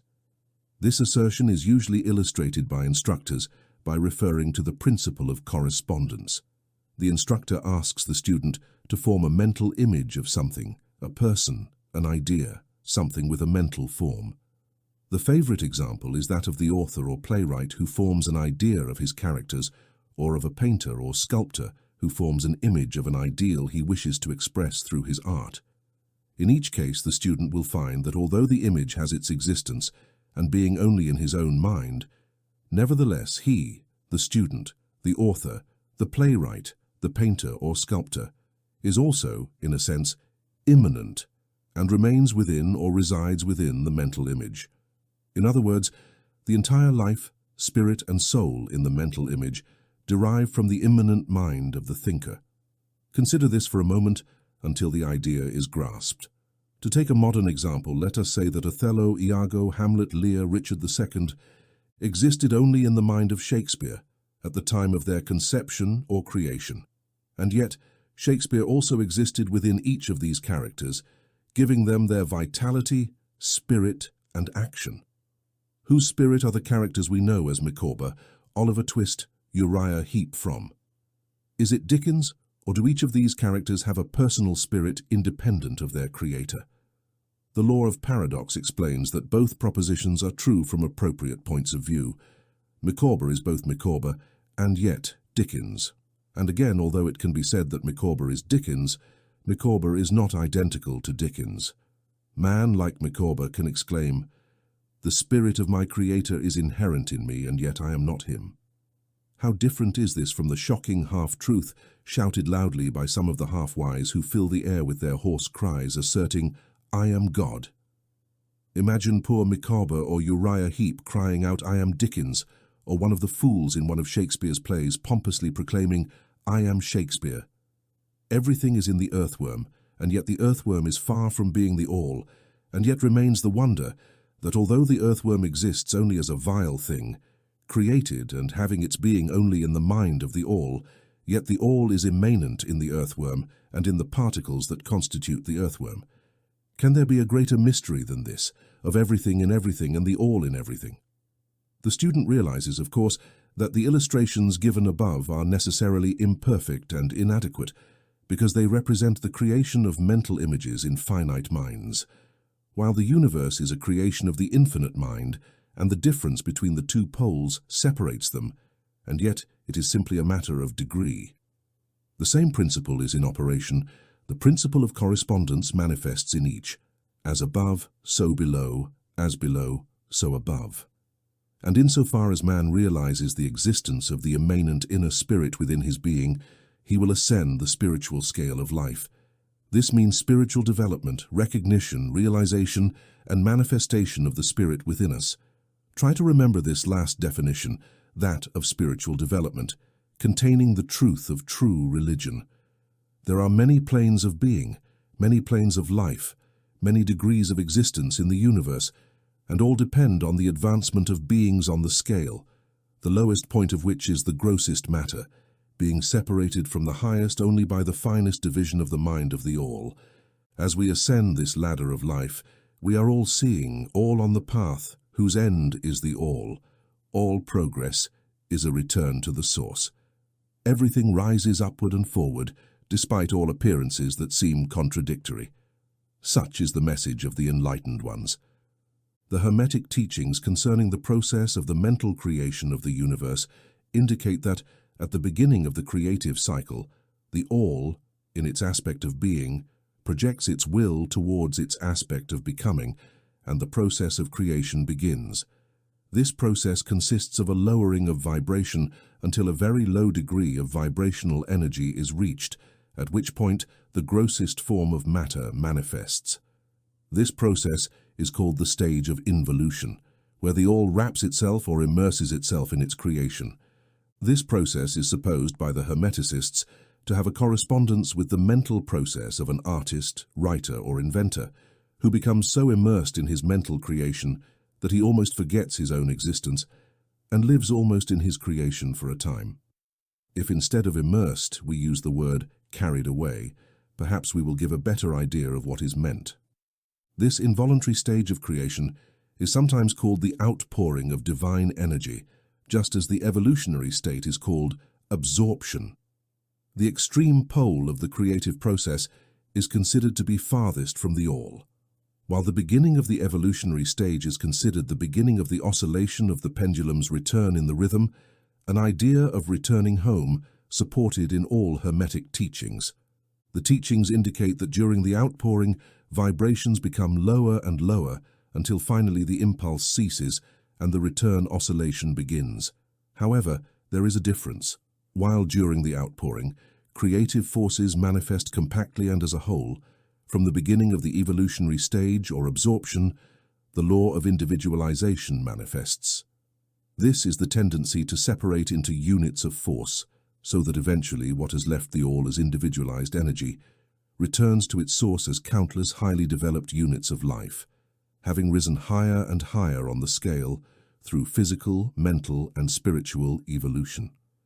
The ancient Hermeticists use the word meditation to describe the process of the mental creation of the universe in the mind of the All. They also frequently use the word contemplation. But the idea seems to be that of employing divine attention. Attention is a word derived from a Latin root meaning to stretch out, to strain. Thus, the act of attention is actually a mental extension, an extension of mental energy. Therefore, the underlying idea is easily grasped when one examines the true meaning of attention. The Hermetic teachings concerning the process of evolution indicate that the All, after meditating on the beginning of creation, after thus establishing the material foundations of the universe, thought it into existence. Then gradually it awakens or rises from its meditation. In doing so, the manifestation of the evolutionary process begins on the material, mental, and spiritual planes, successively and in order. Thus begins the upward movement, and everything begins to move towards spirit. Matter becomes less gross, units emerge, combinations begin to form, life appears and manifests in increasingly higher forms. Spirit becomes more and more apparent, constantly rising in its vibrations. Soon the entire process of evolution in all its phases begins and progresses in accordance with the established laws of the absorption process. All this takes up eons and eons of human time, each eon containing countless millions of years. Yet the enlightened ones inform us that all creation, including the involution and evolution of a universe, is but a blink of an eye for the All. At the end of countless cycles of eons, the All withdraws its attention, its contemplation, and its meditation from the universe because the great work is accomplished and everything is brought back into the All from whence it emerged. But mystery of mysteries, the spirit of every soul is not annihilated but infinitely expanded. The created and the creator merge, such is the judgment of the enlightened. The above illustration of meditation and the subsequent awakening from meditation of the All is certainly only an attempt by the instructors to describe the infinite process by a finite example. And yet, as above so below, the difference is only in degree, and just as the All rises from meditation on the universe, man in time ceases to manifest on the material plane and withdraws more and more towards the inner spiritual, which is truly the divine self. There is one more question we want to address in this lesson, and it comes very close to an incursion into the metaphysical realm of speculation. Although our intention is simply to show the futility of such speculation, we approach the question that inevitably comes to the mind of all thinkers seeking truth.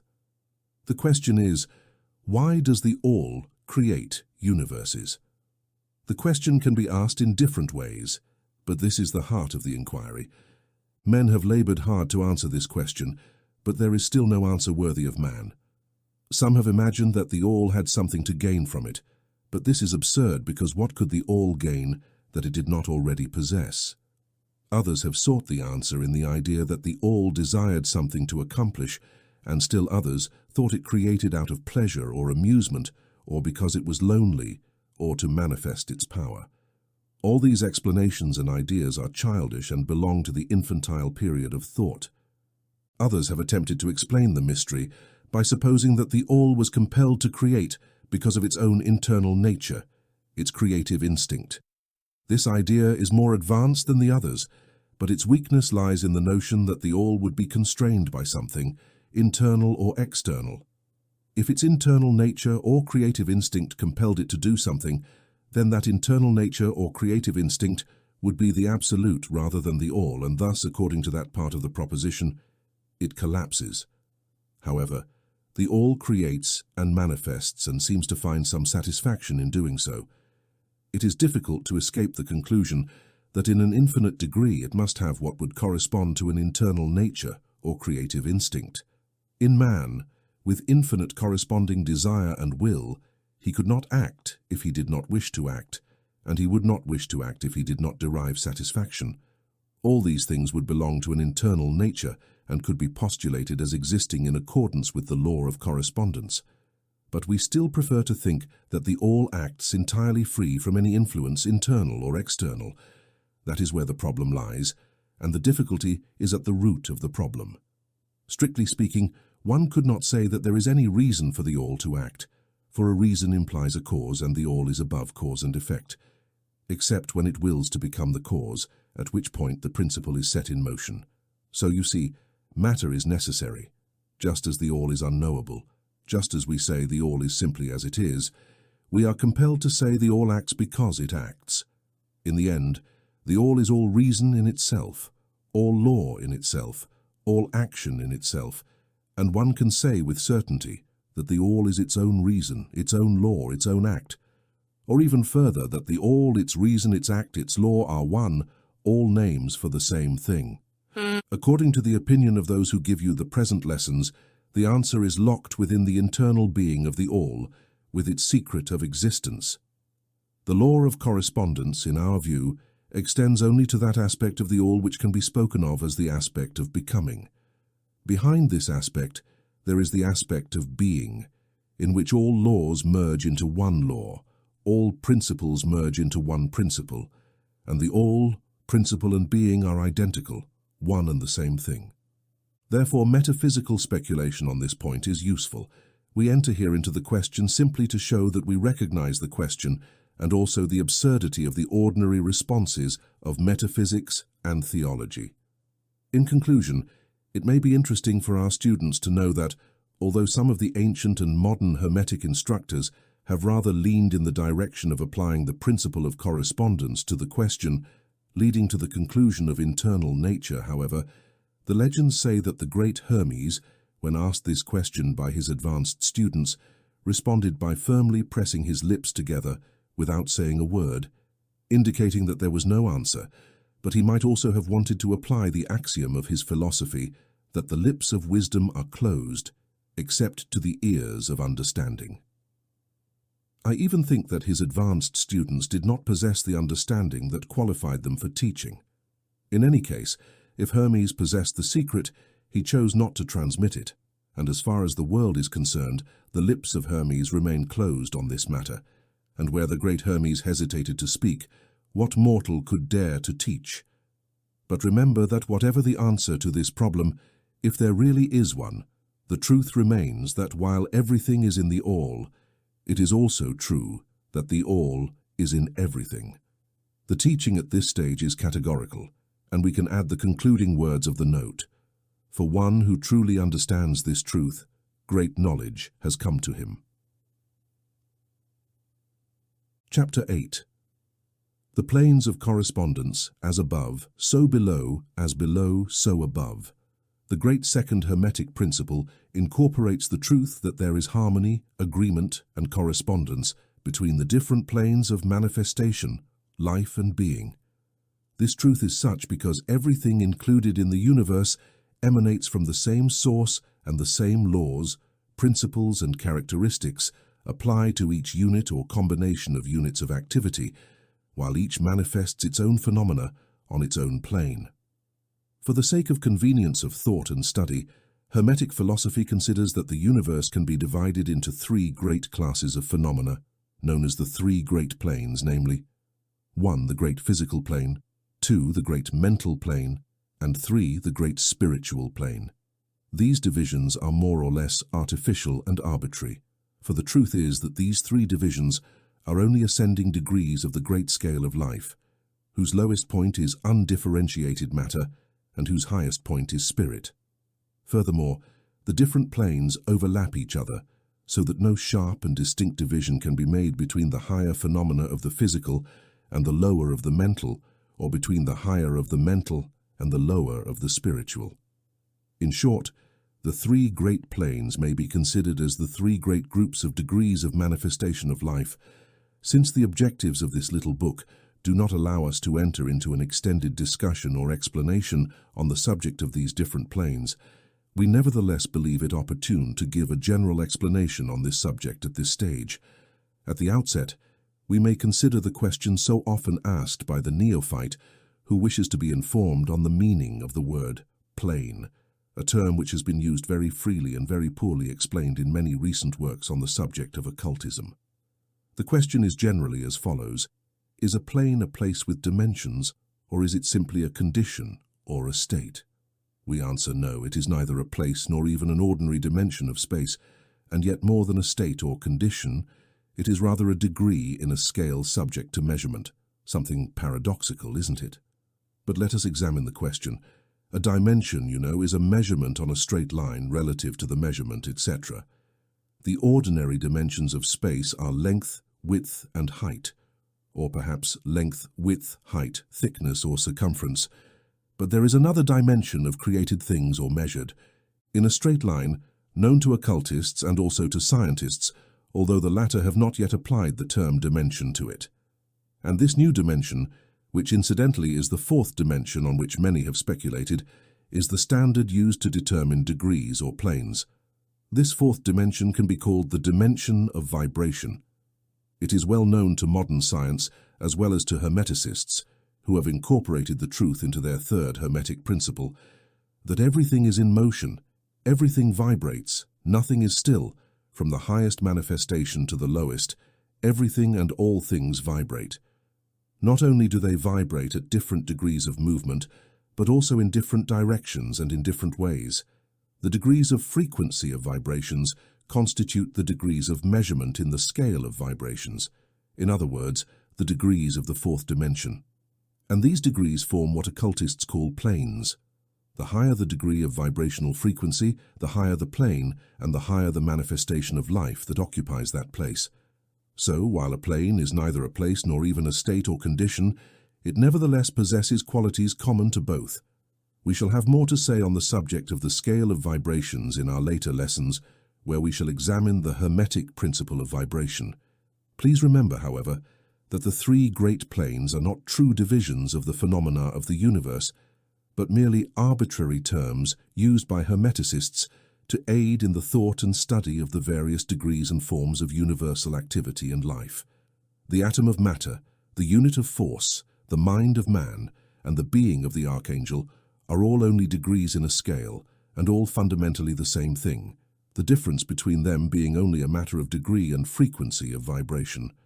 All are creations of the All, and have their existence only in the infinite mind of the All. The Hermeticists subdivide each of the three great planes into 7 minor planes, and each of these is also subdivided into 7 subplanes. All these divisions overlap each other and are adopted simply for the convenience of study and scientific reflection. The great physical plane and its 7 minor planes are that division of the phenomena of the universe, which includes everything concerning physics or material things, forces, and material manifestations. This includes all forms of ego that we call matter, as well as all forces of what we call energy or force. But you must remember that Hermetic philosophy does not recognize matter as a thing in itself or having separate existence, even in the mind of the All. The teachings are that matter is nothing but a form of energy, that is, energy at a low frequency of vibrations of a certain kind, and according to this, Hermeticists classify matter under the category of energy and attribute 3 of the 7 minor planes of the great physical plane to it. These 7 minor physical planes are as follows. The matter A plane includes forms of matter in the form of solids, liquids, and gases, as generally recognized in physics textbooks.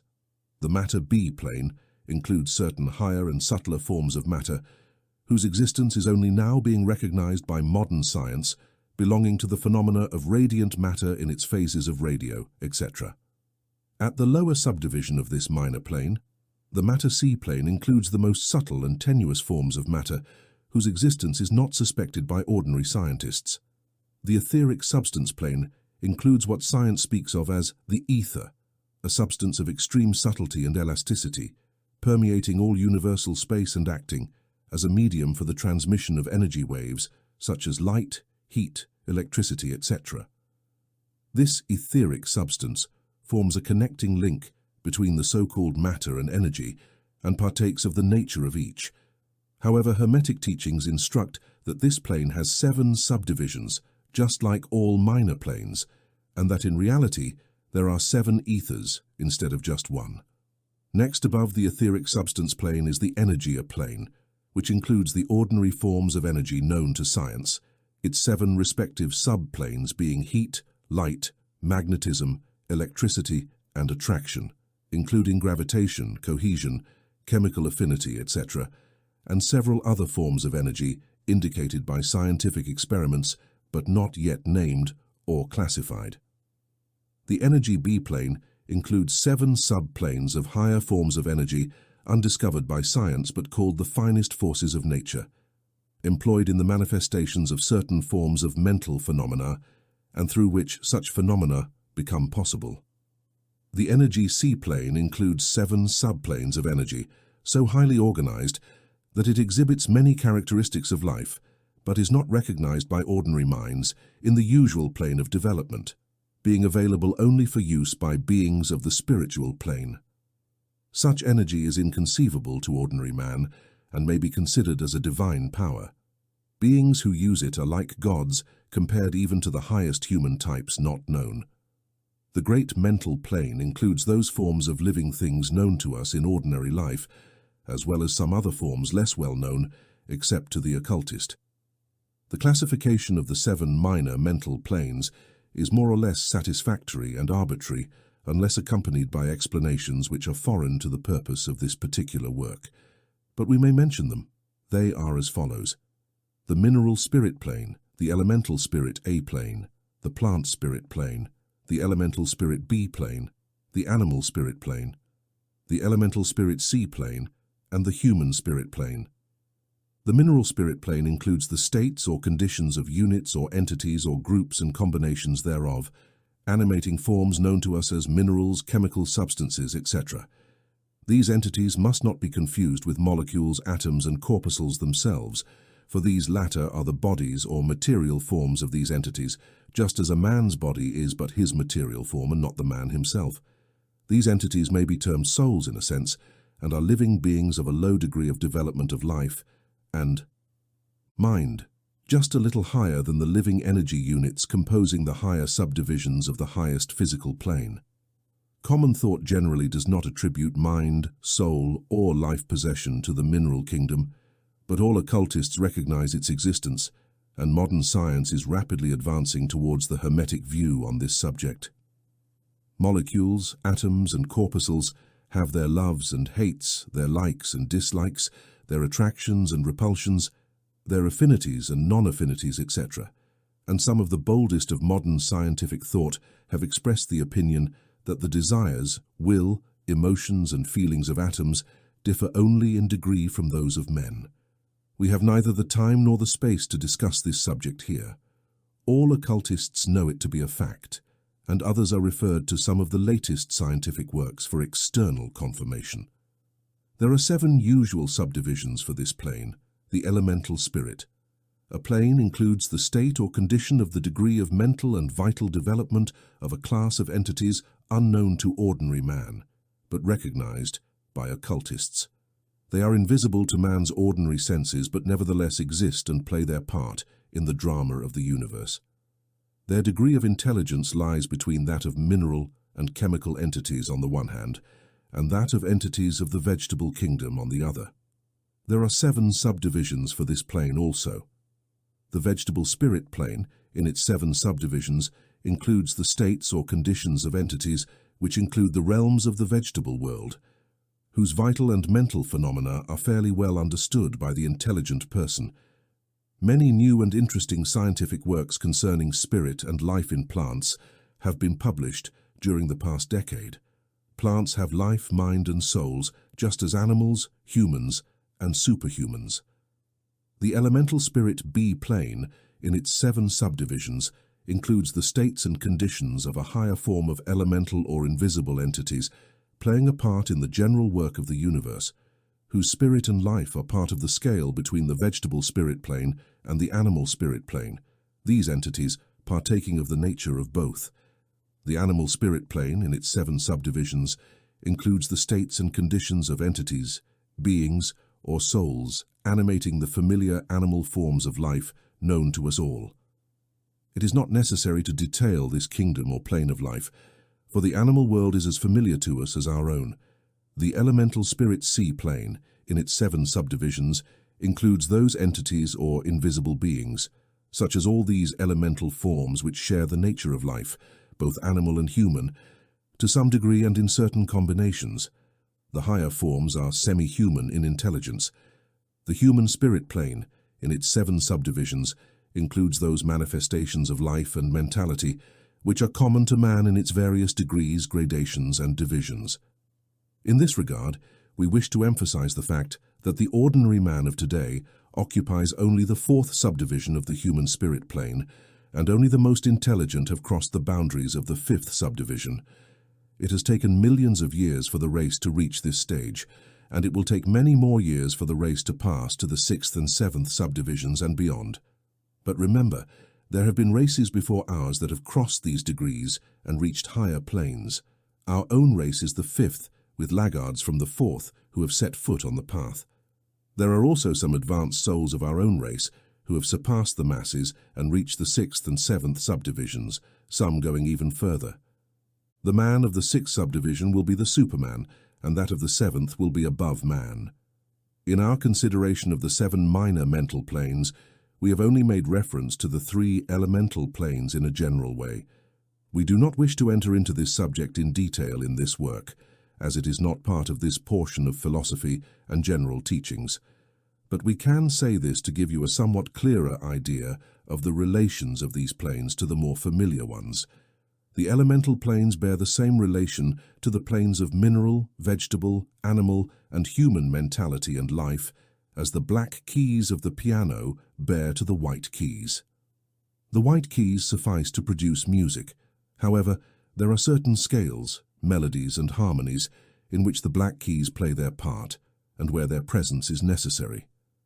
They are necessary also as connecting links of soul conditions, entity states, etc., among the various other planes, thus accomplishing certain types of development. This latter fact will give the reader who can read between the lines a new light on the processes of evolution and a new key to the secret door of life passages between kingdom and kingdom. The great kingdoms of the elementals are fully recognized by all occultists, and esoteric writings are filled with them.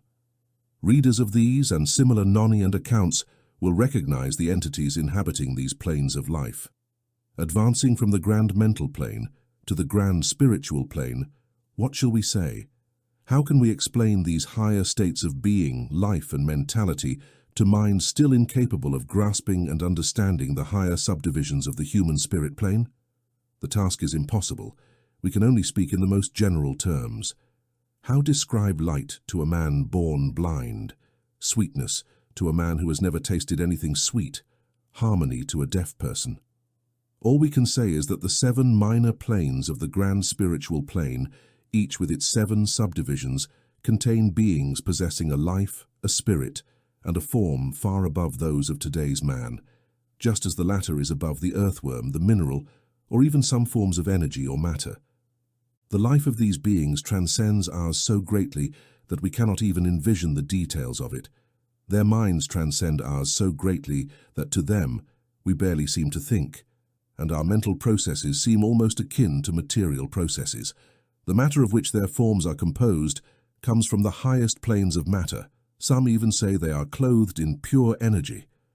What of these beings in the 7 minor planes of the grand spiritual plane? There are beings we can speak of as angels, archangels, demigods in the lower planes. These house those great souls we call masters and adepts. Above them come the great hierarchies of the angelic hosts, inconceivable to man, and above them come those who might, without irreverence, be called gods, so high in the scale of being that their being, intelligence, and power are akin to those attributed by races of men to their concepts of divinity. These beings are beyond even the highest flights of human imagination, the only applicable expression to them being the word divinity. Many of these beings, as well as the angelic hosts, take great interest in the affairs of the universe and play a major role in its affairs. Their occasional intervention and assistance in human affairs have given rise to many legends, religious beliefs, and traditions of past and present races. They have imposed their knowledge and power on the world many times, but all under the law of the all. However, even the highest of these advanced beings exist merely as creations of the all, and in the mind of the all, and are subject to cosmic processes and universal laws. They remain mortal.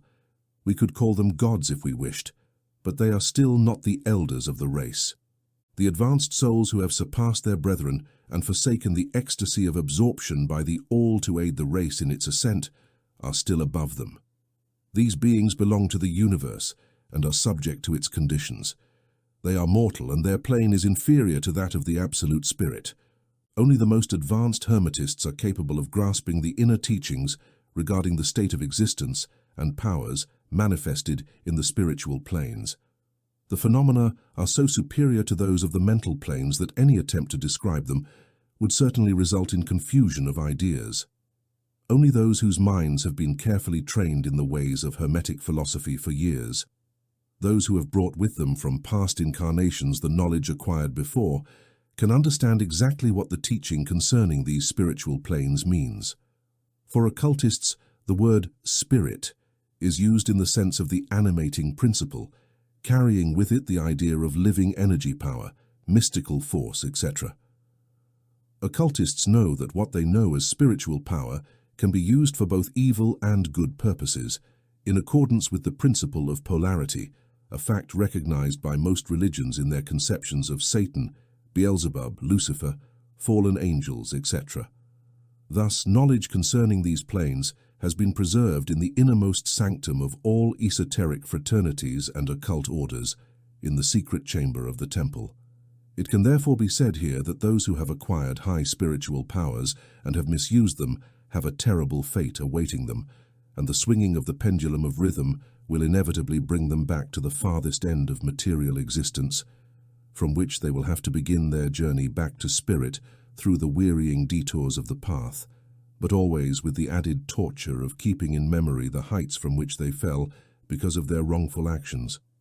The legends of the fallen angels have a basis in true facts, as all advanced occultists know. The effort for selfish power in the spiritual planes inevitably leads to the selfish soul losing its spiritual balance and falling back as far as it had previously progressed. However, even to such a soul, an opportunity for return is offered, and such souls undertake the journey back by paying a terrible penalty in accordance with the unchanging law. In conclusion, we wanted to remind you, in accordance with the principle of correspondence that integrates the truth that what is above is like what is below, as what is below is like what is above, all 7 Hermetic principles are fully in action in the many physical, mental, and spiritual planes. The principle of mental substance applies, of course, to all planes, as all are sustained in the mind of the all. The principle of correspondence manifests in all planes, for there is a correspondence, a harmony, and an accord among the different planes. The principle of vibration manifests in all planes, for the very differences that create the planes emerge from vibration, as we have explained. The principle of polarity manifests on each plane, the extremes of the poles appearing opposite and contradictory. The principle of rhythm manifests on each plane, the movement of phenomena having its ebb and flow, its rise and fall, its infusion and diffusion. The principle of cause and effect manifests on each plane, each effect having its cause and each cause having its effect. The principle of gender manifests on each plane, creative energy always being present and operating along the lines of its masculine and feminine aspects. As above, so below. As below, so above. This ancient Hermetic action for centuries incorporates one of the great principles of universal phenomena. As we proceed in our consideration of the other principles, we will see more clearly the truth of the universal nature of this great principle of correspondence. Chapter 9. Vibration. Nothing rests, everything is in motion, everything vibrates. The great third Hermetic principle, the principle of vibration, incorporates the truth that energy is manifested in everything in the universe, that nothing is still, that everything moves, vibrates, and rotates. This Hermetic principle was recognized by some of the early Greek philosophers who integrated it into their systems, but it was lost sight of for centuries by thinkers outside the Hermetic ranks. More in the 19th century, physical science discovered the truth, and the scientific discoveries of the 20th century added further evidence to the accuracy and truth of this ancient Hermetic doctrine. The Hermetic teachings not only teach that everything is in constant motion and vibration, but also that the differences between the various manifestations of universal power are entirely due to the degree and variable mode of vibrations. Not only that, but even the whole itself manifests a constant vibration of an infinitely intense degree and rapid movement, so much so that it can practically be considered at rest. Instructors direct students' attention to the fact that even on the physical plane, a rapidly moving object, such as a spinning wheel, appears to be at rest. The teachings indicate that the mind is at one extreme of the vibration pole. Being the other pole, certain extremely coarse forms of matter, between these two poles, there exist millions and millions of degrees and modes of different vibrations.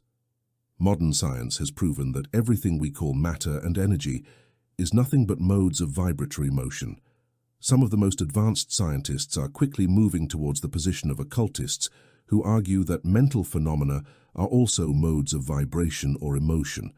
Let's see what science has to say about the issue of vibrations in matter and energy. First of all, science teaches that all matter manifests to some degree vibrations arising from temperature or heat. An object, cold or hot, both being simply degrees of the same things, manifests certain vibrations of heat and, in that sense, is in motion and vibration. Furthermore, all particles of matter are in circular motion, from elementary particles to suns. Planets revolve around suns, and many of them also rotate on their axes. Suns move around larger central points, and it is thought they move around even larger ones, and so on to infinity. The molecules composing different types of matter are in a state of constant vibration and motion, rotating around each other and colliding with each other. Molecules are composed of atoms which, likewise, are in a state of constant motion and vibration. Atoms are composed of particles sometimes called electrons, ions, etc., which are also in a state of rapid motion, rotating around each other and manifesting a very fast state and mode of vibration.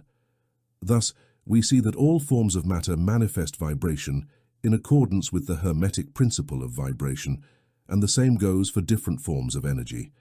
Science teaches that light, heat, magnetism, and electricity are nothing but forms of vibratory motion, somehow connected to the etheric world and probably emanating from it.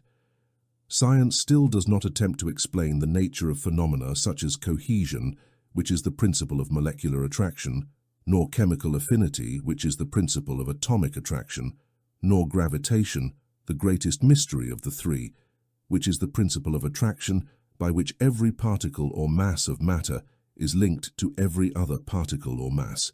These three forms of energy are still not understood by science. However, writers lean towards the opinion that these too are manifestations of some form of vibratory energy, a fact that Hermetists have supported and taught for ages past. The universal ether, postulated by science without its nature being clearly understood, is upheld by Hermetists, who regard it as a higher manifestation of what is mistakenly called matter, i.e., matter at a higher level of vibration, and call it ethereal substance. Hermetists teach that this ethereal substance is of extreme tenuity and elasticity, penetrating universal space as a medium for transmitting waves of vibratory energy, such as heat, light, electricity, magnetism, etc. The teachings indicate that the ethereal substance is a link between known forms of vibratory energy, called matter on one side and energy or force on the other, and also manifests a degree of vibration in frequency and mode totally unique. Scientists have given the illustration of a rapidly spinning wheel or cylinder to show the effects of increasing vibratory frequencies. The illustration supposes a wheel, a spinning top toy, or a cylinder rotating at a slow speed. We will call this the object. Following the illustration, suppose it is moving slowly. This can be easily seen, but no sound of its movement reaches the ear.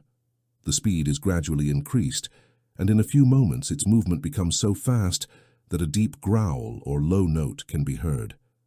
Then, as the frequency increases, the note rises on the musical scale. By further increasing the frequency, the movements bring out the next higher note. Then, one after another, all the notes of the musical scale appear, rising higher and higher as the emotion increases. Finally, when the movements reach a certain frequency, the last audible note for human ears is reached, and the high-pitched and piercing scream fades into silence. No sound is audible coming from the revolving object, the frequency of emotion being so high that the human ear cannot record the vibrations. Then comes the perception of increasing degrees of heat. After some time, the eye perceives a glimpse that the object takes on a reddish, dark and subdued tint as the frequency increases. The red becomes brighter. Then, as the speed increases, the red blends into orange, the orange blends into yellow. Then, the tones of green, blue, indigo, and finally violet succeed each other as the degree of speed increases. Then the violet fades away and all colors disappear, the human eye not being capable of registering them, but there are invisible rays emanating from the revolving object, rays used in photography and other subtle rays of light. Then begin to manifest the particular rays known as X-rays, etc., as the constitution of the object changes.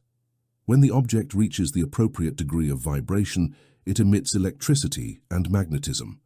When the object reaches a certain frequency of vibration, its molecules disintegrate and resolve into original elements or atoms. Then the atoms, following the principle of vibration, are separated into countless particles of which they are composed, and finally even these particles disappear.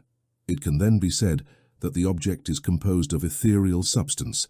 Science dares not go further into the illustration, but Hermetists teach that if the vibrations were to continue to increase, the object would pass through successive states of manifestation and in turn express the different mental stages, finally ascending back to spirit, until it once again becomes a part of the whole, the absolute spirit. However, the object would have ceased to be an object long before reaching the stage of ethereal substance.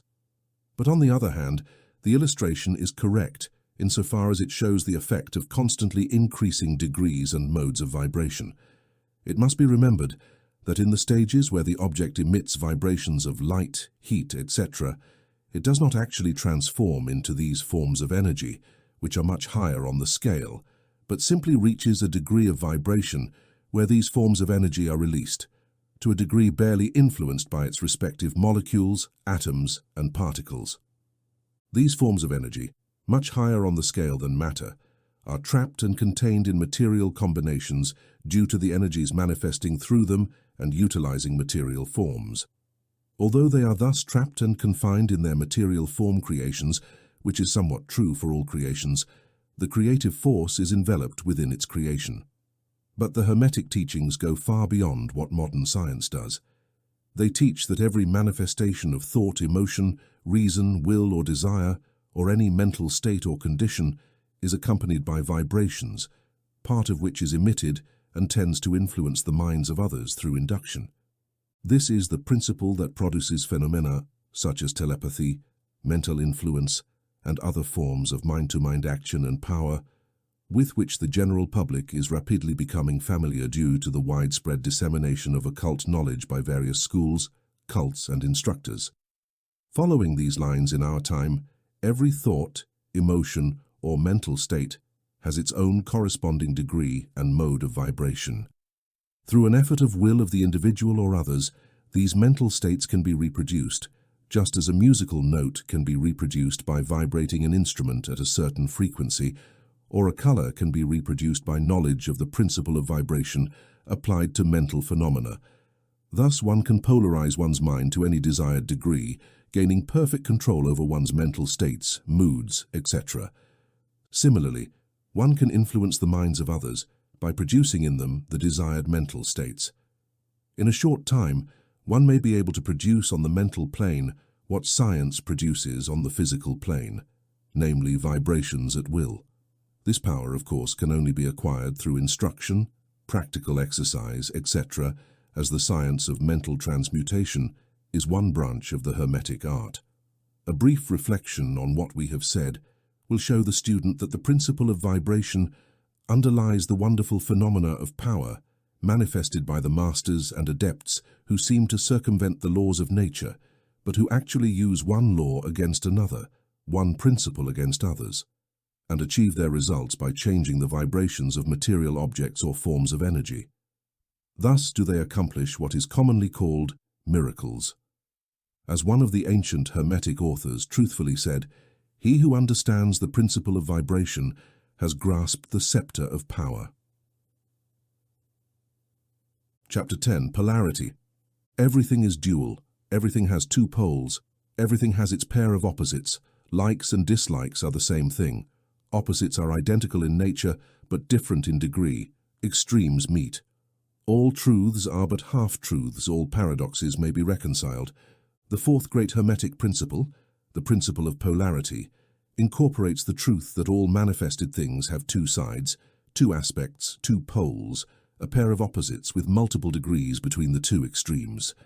The old riddles that have always puzzled men's minds are explained by understanding this principle.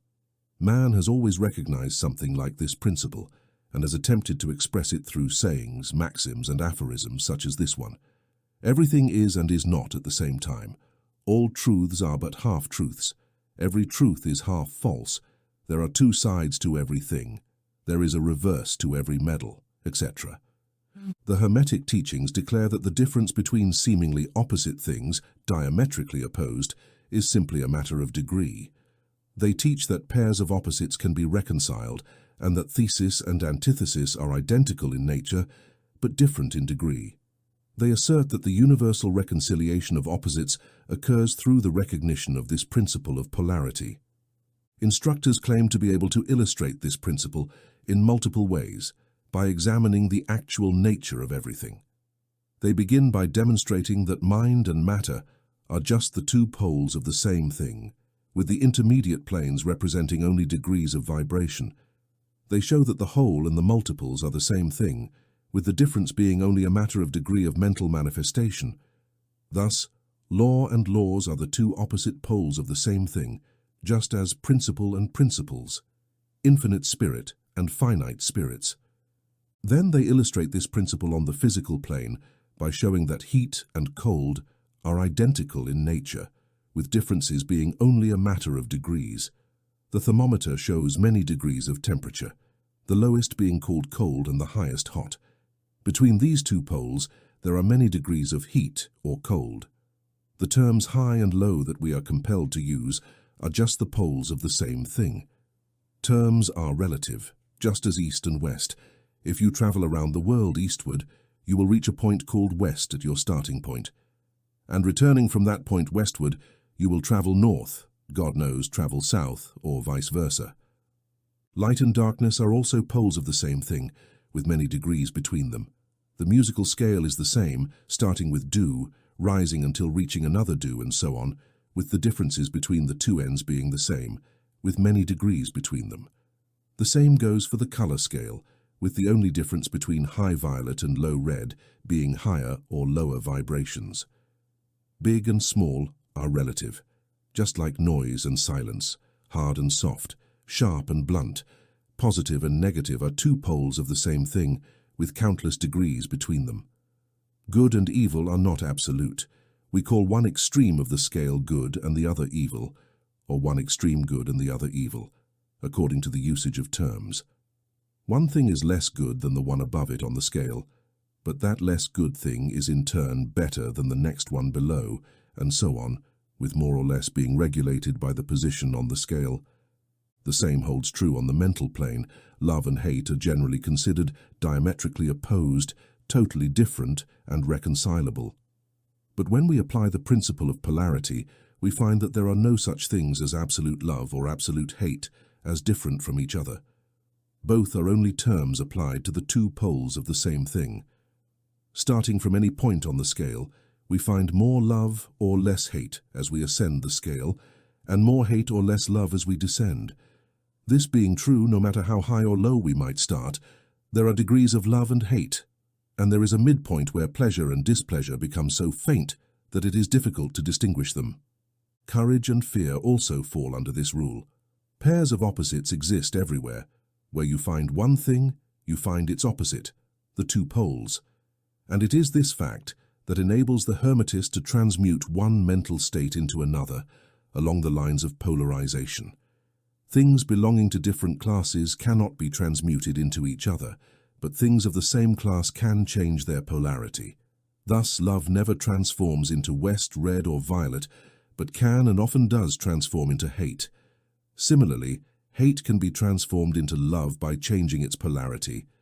Courage can be transmuted into fear and vice versa. Hard things can become soft, blunt things become sharp, hot things become cold, and so forth. Transmutation always occurs between things of the same class but of different degrees. Take the case of a fearful man. Raising his mental vibrations along the fear line, courage can be filled with the highest degree of courage and boldness. Similarly, the lazy man can be changed into an active and energetic individual simply by polarizing along the lines of the desired quality. The student familiar with the processes by which the various schools of mental science produce changes in the mental states of those who follow their teachings cannot easily understand the principle underlying many of these changes. However, once the principle of polarity is understood, and mental changes are seen as caused by a change in polarity, a slide along the same scale, the matter becomes easier to understand. The change is not of the nature of transmuting one thing into another, completely different, but simply a change of degree in the same things, a very important difference. For example, borrowing an analogy from the physical plane, it is impossible to change heat into sharpness, noise, pitch, etc., but heat can easily be transmuted into cold simply by lowering vibrations. Similarly, hate and love are mutually transmutable, as are fear and courage, but fear cannot be transformed into love nor courage into hate. Mental states belong to countless classes, each having its opposite poles along which transmutation is possible. The student will easily recognize that mental states, just like phenomena on the physical plane, both have positive and negative poles respectively. Thus, love is positive compared to hate, courage compared to fear, activity compared to inactivity, etc. And it will also be noticed that even for those not familiar with the principle of vibration, the positive pole seems to be of a higher degree than the negative and easily dominates the tendency of nature. It is in the direction of the dominant activity of the positive pole that nature goes. In addition to changing the poles of mental states themselves by the operation of the art of polarization, the phenomena of mental influence in their simple phases show us that the principle can be extended to encompass the phenomena of the influence of one mind over another, on which much has been written and taught in recent years. When it is understood that mental induction is possible, that is, mental states can be produced by induction from others, one can easily see how a certain frequency of vibration or polarization of a certain mental state can be transmitted to another person and thus change their polarity in that class of mental states. It is on this principle that the results of many mental treatments rest. For example, a person is sad, melancholic, and full of fear. An individual, by raising their mental vibration to the desired vibration through their trained will, and thus obtaining the desired polarization in their own case, then produces a similar mental state in the other by induction. The result is that vibrations are raised, and the person is polarized towards the positive end of the scale instead of towards the negative, and their fear and other negative emotions are transmuted into courage and other similar positive mental states. A little study will show you that mental changes lie almost all along the line of polarization, the change being more a matter of degree than of class.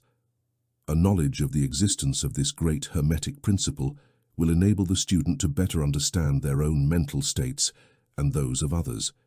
They will see that all these states are simply a matter of degree, and by understanding this will be able to raise or lower vibration at will, change their mental poles, and thus become the master of their mental states rather than being their servant and slave. Through their knowledge, they will be able to intelligently assist their fellows and, by appropriate methods, change polarity when desirable. We recommend to all students to become familiar with this principle of polarity, as a correct understanding of it will illuminate many difficult subjects. Chapter 11, Rhythm. Everything flows outward and inward. Everything has its tides. All things rise and fall. The pendulum swing manifests in all. The measure of the swing to the right is the measure of the swing to the left. Rhythm compensates. The great fifth Hermetic principle, the principle of rhythm, incorporates the truth that in all things is manifested a measured motion, a movement forward and backward, a ebb and flow, an oscillation back and forth, a pendulum swing, a decrease and growth like a tide. The principle of rhythm is closely related to the principle of polarity described in the previous chapter.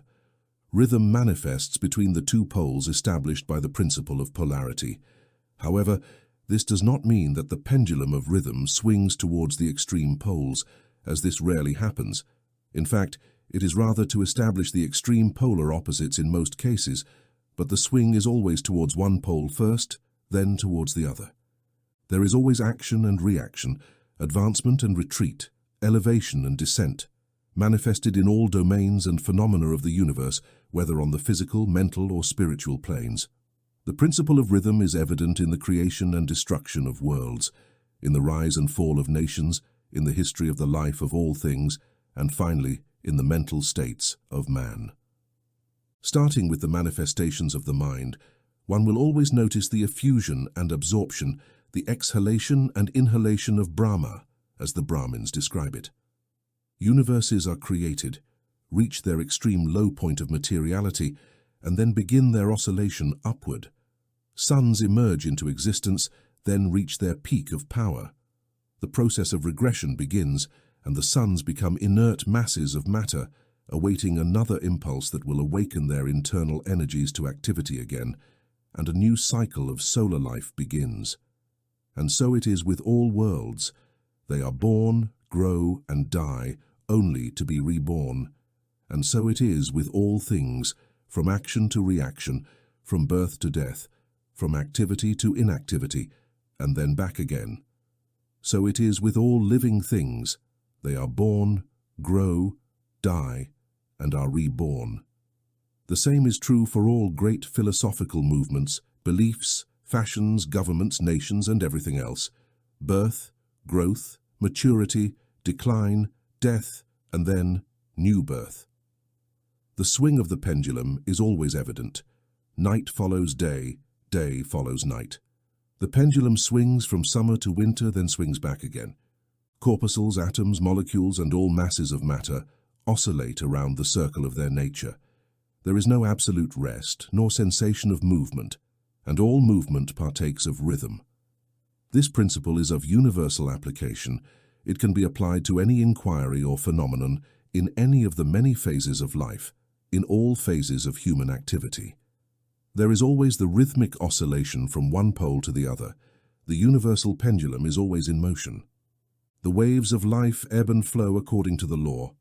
The principle of rhythm is well understood by modern science and considered a universal law when applied to material things. But the Hermetists go much further and know that its manifestations and influence extend to the mental activities of man, thus explaining the bewildering succession of moods, feelings, and other tedious and perplexing changes that we notice in ourselves. However, in studying the operations of this principle, the Hermetic masters have learned to escape some of its activities through transmutation.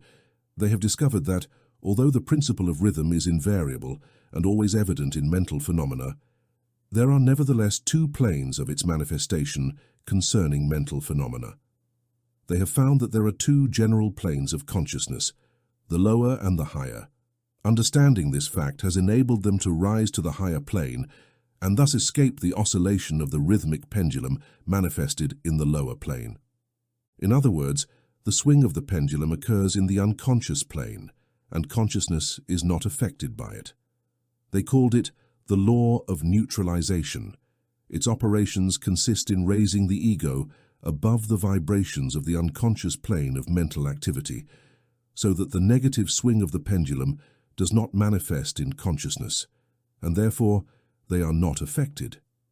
It is like rising above something and letting it pass underneath.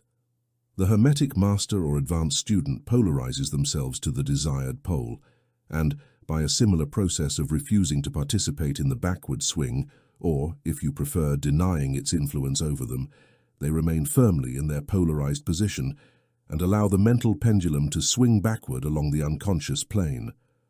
All individuals who have attained a certain degree of self-mastery realize this more or less unconsciously. By refusing to allow their negative moods and mental states to affect them, they apply the law of neutralization.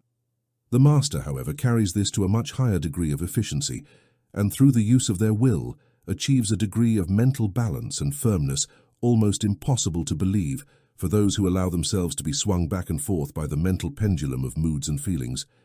The importance of this will be appreciated by any thoughtful person who realizes how much the rhythmical oscillations have affected their life. A moment of enthusiasm has invariably been followed by an opposite feeling and mood of depression. Similarly, your periods of courage have been followed by equal moods of fear. And so it has always been for most people. They have always risen and fallen with the tides of feeling, but they have never suspected the cause or reason for mental phenomena. Understanding how this principle operates will give everyone the key to mastering these rhythmic oscillations of feeling and will enable them to better know themselves and avoid being carried away by these influences. Will is superior to the conscious manifestation of this principle, although the principle itself can never be destroyed. We can escape its effects, but the principle operates nevertheless. The pendulum always swings. Although we may avoid being carried along with it, there are other aspects of the operation of this principle of rhythm that we wish to speak of at this point. This is where the operations of what is called the law of compensation come into play. One of the definitions or meanings of the word compensate is to counterbalance. This is the sense in which the Hermetists use the term. It is to this law of compensation that the Kybalion refers when it says that the measure of the swing to the right is the measure of the swing to the left. Rhythm compensates. The law of compensation means that the swing in one direction determines the swing in the opposite direction or to the opposite pole. One balances or counterbalances the other. On the physical plane, we see many examples of this law. The pendulum of the clock swings a certain distance to the right, then an equal distance to the left. Seasons balance each other in the same way, tides follow the same law, and the same law is manifested in all phenomena of rhythm. A pendulum with a short swing in one direction has only a short swing in the other, while a long swing to the right invariably means a long swing to the left. An object thrown upwards to a certain height must travel an equal distance on its return downwards. The force with which it is sent upwards is reproduced when it returns to Earth on its return journey. This law is constant on the physical plane, as you will be shown by reference to model authorities. But the Hermetists go even further in teaching that the mental states of a man are subject to the same law. The man who enjoys intensely is subject to intense suffering, while he who feels only little pain can feel only little joy. The pig suffers only little mentally and enjoys only little. He is compensated, and on the other hand there are other animals who enjoy intensely, but whose nervous system and temperament make them experience exquisite degrees of pain. The same is true for man. There are temperaments that allow only low degrees of joy and equally low degrees of suffering, while others allow for more intense joy but also more intense suffering. The rule is that the capacity to feel pain and pleasure in each individual is balanced. The law of compensation is fully operational here, but the Hermetists go even further on this issue. They teach that for a person to enjoy a certain degree of pleasure, they must have oscillated proportionally as far toward the other pole of feeling. However, they argue that the negative precedes the positive in this matter, meaning that experiencing a certain degree of pleasure does not necessarily entail paying for it with a corresponding degree of pain. On the contrary, pleasure is rhythmic oscillation in accordance with the law of compensation for a degree of pain previously experienced, whether in the present life or in a previous incarnation. This sheds new light on the problem of pain. The Hermetists view the chain of lives as continuous and part of the individual's life, so rhythmic oscillation is thus understood. It would be meaningless if the truth of reincarnation were not admitted. But the Hermetists argue that the master or advanced student is capable, to a large extent, of escaping oscillation toward pain through the process of neutralization mentioned earlier, by rising to the higher plane of the ego. Much of the experience that comes to those residing on the lower plane is avoided and escapes them.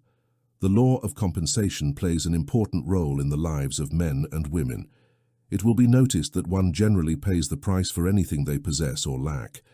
If one possesses one thing, they generally lack another. The balance is disturbed. No one can have their cake and eat it too. Everything has its pleasant and unpleasant sides.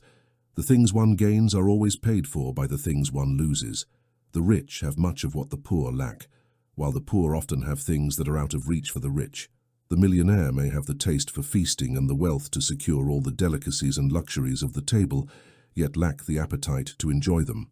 They envy the appetite and digestion of the laborer who lacks the wealth and inclinations of the millionaire, and who derives more pleasure from their simple food than the millionaire could, even if their appetite were not satiated or their digestion ruined. For needs, habits, and inclinations differ throughout life. The law of compensation is always in action, striving to balance and counterbalance, and always succeeding with time, even if it may take several lives for the pendulum swing of rhythm to return. Chapter 12. Causation. Every cause has its effect. Every effect has its cause. Everything happens according to law. Causality is nothing but a name for the unrecognized law. There are many planes of causation, but nothing escapes the law, The great sixth Hermetic principle, the principle of cause and effect, integrates the truth that law permeates the universe. Nothing happens by chance. Coincidence is simply a term that indicates an existing but unrecognized or perceived cause. Phenomena are continuous without interruption or exception. The principle of cause and effect underlies all scientific thought, ancient and modern, and has been stated by Hermetic instructors from the earliest days. Although many varied debates have arisen among the many schools of thought since then, these disputes have mainly focused on the details of the operations of the principle, and more often still on the meaning of certain words. The underlying principle of cause and effect has been accepted as correct by practically all worthy thinkers in the world. To think otherwise would be to deprive the phenomena of the universe of the sphere of law and order and relegate them to the control of something imaginary called coincidence. A brief reflection will show anyone that there is in reality no such thing as pure coincidence. Webster defines the word coincidence as follows: an agent or mode of activity assumed different from a force, law, or design, the operation or activity of such an agent, the supposed effect of such an agent, an accidental event, etc. But a brief reflection will show you that there can be no such agent as coincidence in the sense of something outside of law, something outside of cause and effect. How could there be something acting in the phenomenal universe independently of the laws, order, and continuity of the latter? Such an entity would be entirely independent of the regular order of the universe, and therefore superior to it. We can imagine nothing outside of all being outside of law, and that only because all is law itself. There is no place in the universe for something outside and independent of the law. The existence of such an entity would render all natural laws ineffective and plunge the universe into chaotic, lawless disorder. A careful examination will show that what we call coincidence is simply an expression that relates to obscure causes, causes that we cannot perceive, causes that we cannot understand. The word coincidence derives from a word meaning to fall, like the fall of dice, the idea being that the fall of the die and many. Other events are simply events unrelated to any cause, and it is in this sense that the term is generally used. But when the matter is closely examined, it is seen that there is no coincidence in the fall of the die. Every time a die falls and shows a certain number, it obeys a law as infallible as that which governs the revolution of planets around the sun. Behind the fall of the die, there are causes or chains of causes that go back further than the mind can follow them. The position of the die in the cup, the amount of muscular energy expended in the throw, the condition of the table, etc., are all causes whose effect can be observed. But behind these observed causes, there are invisible chains of previous causes, each affecting the number of the die that falls upwards. If one were to throw a die a large number of times, it would be found that the numbers displayed would be roughly equal, meaning there would be an equal number of 1 point, 2 points, etc., falling upwards. Tossing a coin into the air may come up heads or tails, but by making a sufficient number of tosses, heads and tails will level out approximately. This is the operation of the law of averages, but both the average and the single toss fall under the law of cause and effect, and if we were able to examine the previous causes, it would be clear that it was simply impossible for the die to fall otherwise than it did under the same circumstances and at the same time, given the same causes. The same results will always follow the same causes. There is always a cause and a why for every event. Nothing ever happens without a cause, or rather a chain of causes. Some confusion has arisen in the minds of those who consider this principle from the fact that they were unable to explain how one thing could cause another thing, that is, be the creator of the second thing. In reality, nothing ever causes or creates another thing. Cause and effect simply deal with events. An event is what comes, happens, or occurs as a result or consequence of a previous event. No event creates another event, but is simply a preceding link in the great ordered chain of events that flow from the creative energy of the All. There is continuity between all previous, successive, and consequent events. There is a relationship between everything that has happened before and everything that follows. A stone breaks off from a mountain and crushes the roof of a hut in the valley below. At first glance, this is considered a chance occurrence, but upon closer examination, a great chain of causes is found behind it. Firstly, there was the rain that softened the earth supporting the stone and allowed it to fall. Then, behind that, there was the influence of the sun, other rains, etc., which gradually disintegrated the piece of rock from a larger piece. There were also the causes that led to the formation of the mountain and its disturbance by the convulsions of nature, and so on indefinitely. Thus, we could trace the causes behind the rain, etc., and then we could consider the existence of the roof. In short, we would find ourselves entangled in a network of cause and effect, from which we would soon seek to disentangle ourselves. Just as a man has 2 parents, 4 grandparents, 8 great-grandparents, and so on up to, let's say, 40 generations, the number of ancestors amounts to millions. Similarly, for the number of causes behind even the most trivial event or phenomenon, like the passage of a tiny speck of soot before your eyes. It is not a simple matter to trace the speck of soot back to the primitive period of the world's history, when it was part of a voluminous tree trunk that was later transformed into coal, and so on to the speck of soot that now passes before your sight, on its way to other adventures. And a powerful chain of events, causes and effects brought it to its current condition, and the latter is just one of the series of events that will lead to producing other events in hundreds of years. One of the series of events resulting from the tiny speck of soot was the writing of these lines, which prompted the typist to do certain work, the reader to do the same, and which will evoke certain thoughts in your mind and in that of others, and so on, indefinitely. All of this surpasses man's capacity to think further, and all of this from the passage of a tiny speck of soot, which shows the relativity and association of things, and the fact that there is no big or small in the mind. Let's reflect for a moment. If a certain man had not met a certain young girl during the obscure period of the Stone Age, you, those who are now reading these lines, would not be here now. And perhaps if the same couple had missed meeting, we, those who are now writing these lines, would not be here now. And the very act of writing on our part and the act of reading on yours will not only affect our respective lives, but will also have a direct or indirect effect on many other people living now and in times to come. Every thought we think, every act we perform, has direct or indirect results that fit into the great chain of cause and effect. In this work, we do not wish to enter into a consideration of free will or determinism for various reasons. The main one being that neither side of the controversy is entirely correct. In fact, both sides are partially correct.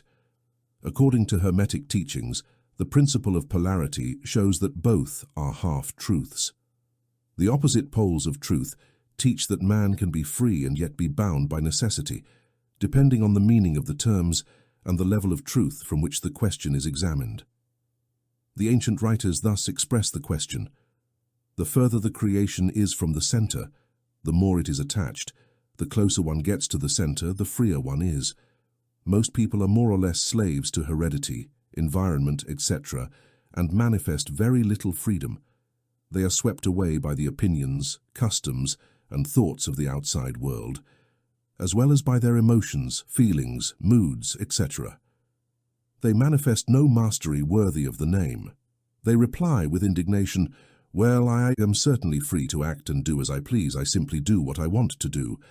But they cannot explain where this wanting and this pleasing come from, what prompts them to prefer doing one thing rather than another, what drives them to prefer this to that. There is no reason for their pleasure and will. The master can change these pleasures and beliefs into others, at the extreme opposite of the mental pole. They are capable of willing to will instead of simply willing, because a feeling, mood, emotion, or environmental suggestion prompts in them a tendency or desire to do so. Most people are dragged like the falling stone, obedient to the environment, external influences and internal moods, desires, etc., not to mention the desires and wills of other people stronger than them, heritage, environment, and suggestion that carry them without resistance on their part or exercise of will, moved like pawns on the chessboard of life, playing their roles and being set aside once the game is over. But the masters, knowing the rules of the game, rise above the plane of material life and, in contact with the higher powers of their nature, dominate their own moods, characters, qualities, and polarity, as well as the environment around them. They thus become players of the game rather than mere pawns, causes rather than effects. The masters do not escape the causation of the higher planes, but adapt to the higher laws and thus dominate the circumstances in the lower plane. They thus become a conscious part of the law, instead of being mere blind instruments, serving on the higher planes, ruling on the material plane. But in the higher as in the lower, the law is always in action. There is no such thing as chance. The blind goddess has been abolished by reason. We are now able to see with eyes enlightened by knowledge that everything is governed by universal law, that the infinite number of laws are only manifestations of the one great law, the law that is the all. It is certainly true that not a sparrow falls without being noticed by the mind of the all, that even the hairs on our head are counted, as the scriptures have said. There is nothing outside the law, nothing that happens contrary to it. And yet, do not make the mistake of supposing that man is only a blind automaton. Far from it. Hermetic teachings say that man can use the law to surpass the laws, and that the higher will always prevail over the lower, until in the end he seeks refuge in the law itself and mocks the phenomenal laws. Can you grasp the inner meaning of this? Chapter 13. Gender is present everywhere. Everything has its masculine and feminine principles. Gender manifests on all planes. The great seventh Hermetic principle, the principle of gender, integrates the truth that there is a gender manifested in everything, that the masculine and feminine principles are always present and active at all phases of phenomena, on every plane of life. At this stage, we believe it is appropriate to draw your attention to the fact that gender, in its Hermetic sense, and sex, in the ordinary and accepted use of the term, are not the same. The word gender derives from the Latin root meaning to beget, procreate, generate, produce. A brief reflection will show you that the word has a much broader and general sense than the term sex, referring to the latter to the physical distinctions between male and female living beings. Sex is simply a manifestation of gender on a certain plane of the great physical plan, the plan of organic life.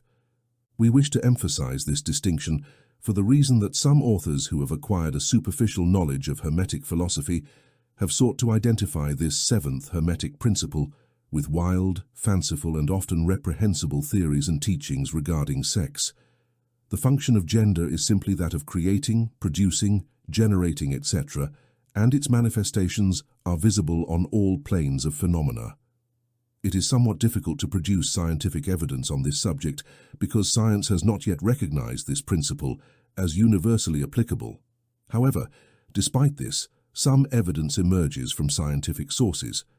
Firstly, we find a clear manifestation of the principle of gender among the corpuscles, ions, or electrons that constitute the basis of matter as science knows it today, and which, by forming certain combinations, form the atom, which was considered until very recently as final and indivisible. The latest word from science is that the atom is composed of a multitude of corpuscles, electrons or ions, these different names being used by different authorities, swirling around each other and vibrating to a high degree of intensity. However, the accompanying statement is that the formation of the atom actually results from the accumulation of negative corpuscles around a positive one. Positive corpuscles seem to exert some influence on negative corpuscles, causing them to assume certain combinations and thus to create or generate an atom. This is in accordance with the oldest Hermetic teachings, which have always identified the masculine principle of gender with the positive pole and the feminine with the negative pole of so-called electricity. Now, a word about this identification. The public mind has formed a wholly erroneous impression concerning the qualities of the so-called negative pole of electrified or magnetized matter. The terms positive and negative are very improperly applied to this phenomenon by science.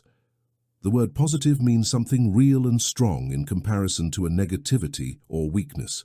Nothing could be further from the actual facts of electrical phenomena. The so-called negative pole of the battery is actually the pole through which the generation or production of new forms and energies manifests. There is nothing negative about it.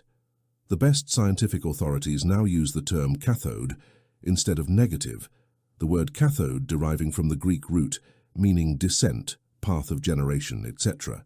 From the cathode pole, swarms of electrons or corpuscles emerge. From this same pole emerge those wonderful rays that have revolutionized scientific conceptions over the last decade. The cathode or negative pole is the mother principle of electrical phenomena and the subtlest forms of matter known so far by science. Thus you see that we are justified in refusing to use the term negative in our consideration of the subject, and in insisting on replacing the word feminine with the ancient term. The facts of the case confirm us in this, regardless of Hermetic teachings, and so we will use the term feminine instead of negative when speaking of this pole of activity.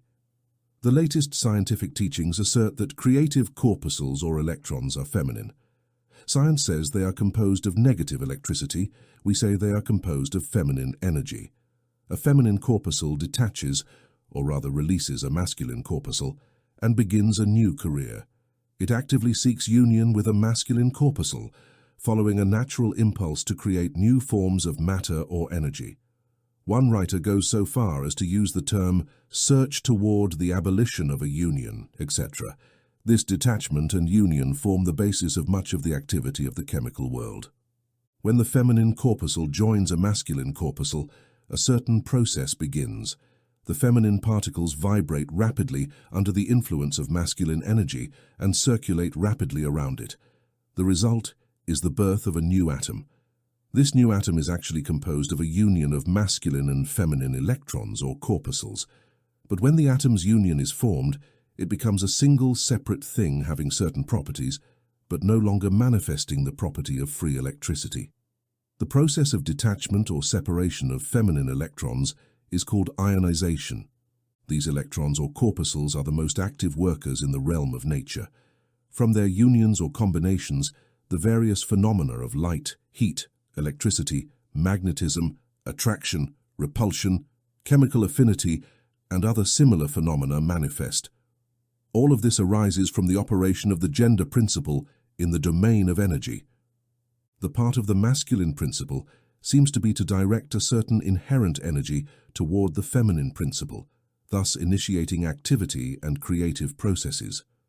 But the feminine principle is the one that always does the creative work. And this is true on all planes, yet each principle is incapable of operative energy without the assistance of the other. In some life forms, both principles are combined in one organism. Thus, everything in the organic world manifests both genders, the masculine in feminine form and the feminine in masculine form. Hermetic teachings include much about the operation of the two principles of gender in the production and manifestation of various forms of energy, etc. However, we do not deem it appropriate to go into details concerning these at this stage, as we are unable to support them with scientific evidence. Science has not yet reached that point, but the example we have given of the phenomena of electrons or corpuscles will show you that science is on the right track, and will also give you a general idea of the underlying principles. Some eminent scientific researchers have announced their belief that in the formation of crystals, something corresponds to sexual activity. This is another sign showing which way the scientific winds are blowing, and each year will bring further facts to confirm the validity of the Hermetic principle of gender. You will find that gender is in constant operation and manifestation, both in the domain of inorganic matter and in the domain of energy or force. Electricity is now generally considered as the element in which all other forms of energy seem to merge or dissolve. The electric theory of the universe is the latest scientific doctrine, and it is rapidly gaining popularity and general acceptance.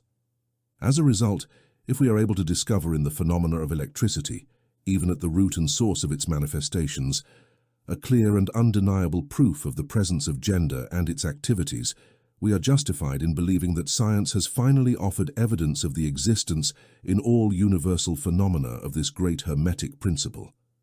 The principle of gender does not require you to take your time with well-known phenomena such as the attraction and repulsion of atoms, chemical affinity, the loves and hatreds of atomic particles, the attraction or cohesion between molecules of matter. These facts are too well known to require extensive commentary from us. But have you ever considered that all these things are manifestations of the principle of gender? Do you not see that the phenomena perfectly correspond to those of corpuscles or electrons? Furthermore, do you not see the relevance of Hermetic teachings affirming that the very law of gravitation, which exerts an attraction to which all particles and bodies of matter in the universe are subjected to one another, is nothing but another manifestation of the principle of gender operating in the direction of attracting masculine energies to feminine ones and vice versa? We cannot offer scientific proof of this at the moment, but examine the phenomena in the light of Hermetic teachings on the subject and see if you do not have a better working hypothesis than that offered by scientific physics. Subject all physical phenomena to this test, and you will always discern the principle of gender in evidence. Now let us turn to a consideration of the operation of the principle in the mental domain. Chapter 14. Mental Gender. To students of psychology who have followed the modern trend of thought along the lines of mental phenomena, the persistence of the idea of dual mind has attracted attention, an idea that has manifested so strongly over the past 10 or 15 years and has given rise to a number of plausible theories regarding the nature and constitution of these two minds. The late Thomson J. Hudson gained great popularity in 1893 by advancing his well-known theory of the objective and subjective minds. Arguing that there existed in each individual, other writers have attracted almost as much attention, with theories concerning conscious and subconscious minds, voluntary and involuntary minds, active and passive minds, etc. The theories of different authors differ from one another, but the underlying principle of the duality of mind persists. The student of Hermetic philosophy is tempted to smile when reading and hearing about these many new theories on the duality of mind, each school stubbornly clinging to its own fanciful theories and proclaiming to have discovered the truth. The student turns the pages of occult history and, going back far to the obscure beginnings of hidden teachings, finds references to the ancient Hermetic doctrine of the principle of gender in the mental domain. The manifestation of mental gender was known in ancient philosophy, and it was explained by the theory of mental gender. This idea of mental gender can be explained in a few words. For students familiar with the modern theories mentioned earlier, the masculine principle of the mind corresponds to what is called the objective mind, the conscious mind, the voluntary mind, the active mind, etc. And the feminine principle of the mind corresponds to what is called the subjective mind, the subconscious mind, the involuntary mind, the passive mind, etc. Hermetic teachings do not agree with the many modern theories regarding the nature of the two phases of the mind, nor do they recognize many of the alleged facts for the respective aspects, some of these theories and claims being pushed too far and incapable of withstanding the test of experience and demonstration. We address these phases only for the purpose of aiding the student in assimilating their previously acquired knowledge with the teachings of Hermetic philosophy. Students of Hudson will notice the assertion at the beginning of his second chapter of the law of psychic phenomena that the mystical jargon of Hermetic philosophers reveals the same general idea, the duality of mind. If Dr. Hudson had taken the time and effort to decipher some of the mystical jargon of Hermetic philosophy, he might have received much enlightenment on the subject of dual mind. But then perhaps his extremely interesting work would not have been written. Let us now consider the Hermetic teachings concerning mental gender.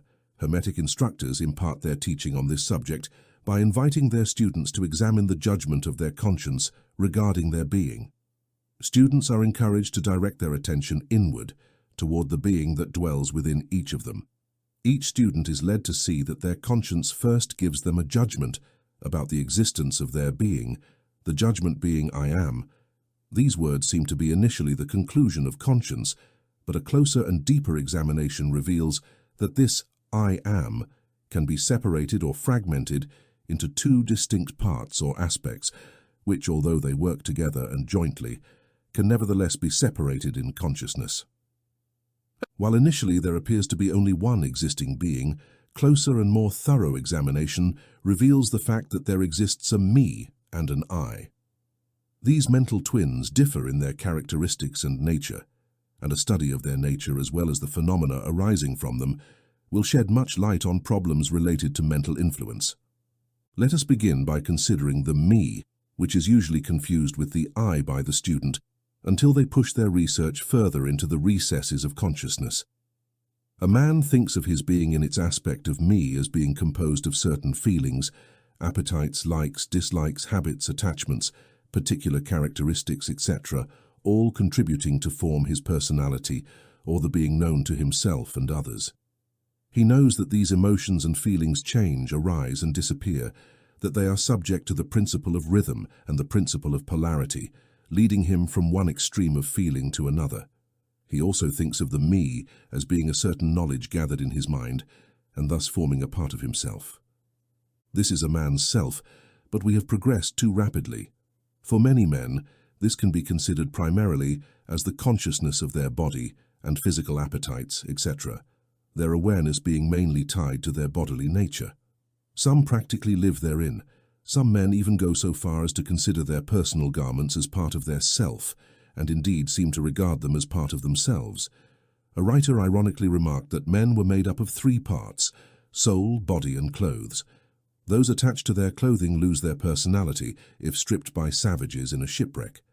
But even many who are not so strongly attached to the idea of personal clothing are closely bound to the idea that their bodies are their self, unable to conceive of a being independent of the body, their mind seeming practically something belonging to their body, which is true in many cases.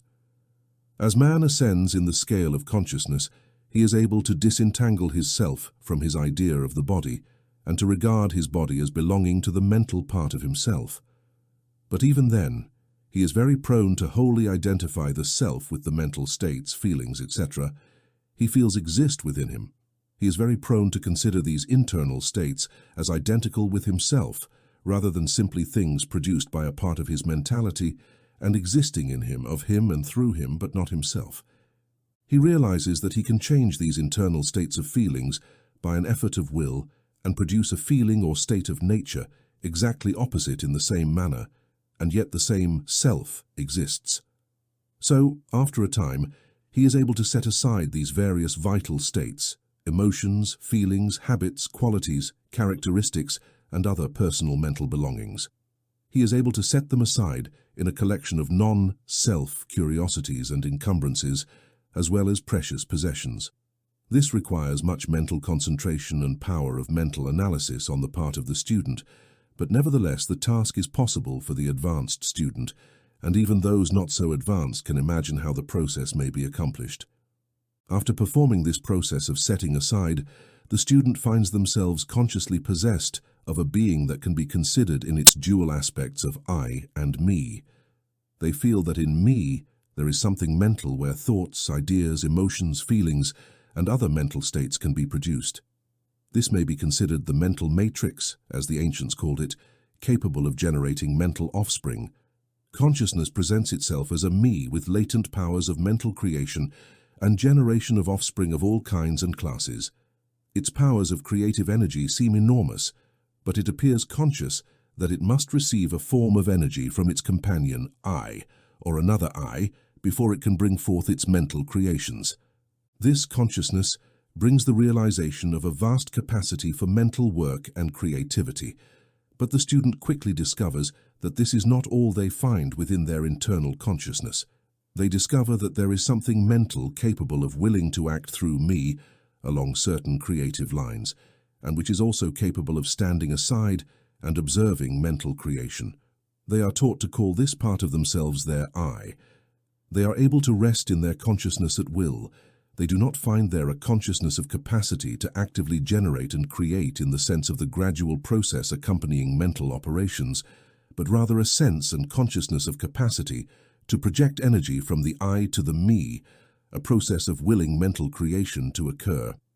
They also discover that the I is able to stand aside and observe the mental creation and generation operations of the me. There is this dual aspect in the mind of every person. The I represents the masculine principle of mental gender. The me represents the feminine principle. The I represents the aspect of being, the me, the aspect of becoming. You will notice that the principle of correspondence operates on this plane, just as it does on the grand plane where universe creation takes place. Both are similar in nature, although fundamentally different in degrees. As above, so below, as below, so above. These aspects of the mind, the masculine and feminine principles of I and me, considered in relation to well-known mental and psychic phenomena, give the master key to those dimly known regions of mental operation and manifestation. The principle of mental gender offers the underlying truth to the whole realm of mental influence phenomena, etc. The tendency of the feminine principle is always in the direction of receiving impressions, while the tendency of the masculine principle is always in the direction of giving or expressing. The feminine principle has a much more varied field of operation than the masculine principle. The feminine principle guides the work of creating new thoughts, concepts, ideas, including the work of imagination. The masculine principle confines itself to the work of will in its various phases, and yet without the active aid of the will of the masculine principle, the feminine principle is liable to confine itself to generating mental images resulting from impressions received from outside, rather than producing original mental creations. Persons who can give continued thought and attention to a subject actively employ both mental principles, the feminine principle in active mental generation work, and the masculine will to stimulate and energize the creative portion of the mind. Most people truly use little of the masculine principle and content themselves with living in accordance with thoughts and ideas implanted within the me from the I of other minds. However, it is not our purpose to dwell upon this phase of the subject, which can be studied in any good textbook of psychology, with the key we have provided you concerning mental gender. The student of psychic phenomena realizes the wonderful phenomena classified under the headings of telepathy, thought transference, mental influence, suggestion, hypnotism, etc. Many have sought an explanation of these various phases of phenomena under the theories of the various teachers of dual mind, and to some extent they are right, for there is clearly a manifestation of two distinct phases of mental activity. But if these students will consider these dual minds in the light of Hermetic teachings concerning vibrations and mental gender, they will see that the long-sought key is at hand. In telepathic phenomena, we see how the vibratory energy of the masculine principle is projected towards the feminine principle of another person, and the latter captures the thought thus sent and allows it to mature. Similarly, suggestion and hypnotism work. The masculine principle of the person emitting the suggestions directs a wave of vibratory energy or a power of will towards the feminine principle of the other person, who accepts it as their own and acts and thinks accordingly. An idea thus implanted in the mind of another person grows and develops, and over time it is considered legitimate mental offspring, whereas in reality it is like the cuckoo's egg placed in the sparrow's nest, where it destroys the legitimate offspring and takes its place. The normal method is for the masculine and feminine principles in a person's mind to coordinate and harmoniously act in conjunction with each other. But unfortunately, the masculine principle in the ordinary person is too lazy to act. The deployment of the power of will is too light, and the consequence is that such people are almost entirely directed by the minds and wills of others, thinking and wanting for them. How few original thoughts or actions are executed by the ordinary person? Are they not mostly mere shadows or echoes of other people with stronger wills or minds than themselves? The problem is that the ordinary person resides almost entirely in their consciousness of the self and does not realize that they have a thing such as an I. They polarize themselves in their feminine principle of the mind and leave the masculine principle, where the will resides, inactive and unused. The strong men and women of the world invariably manifest the masculine principle of will, and their strength depends materially on this fact. Rather than living on the impressions made on their minds by others, they dominate their own minds by their will, obtaining the type of mental images desired, and likewise, they dominate the minds of others in the same manner. Look at strong individuals.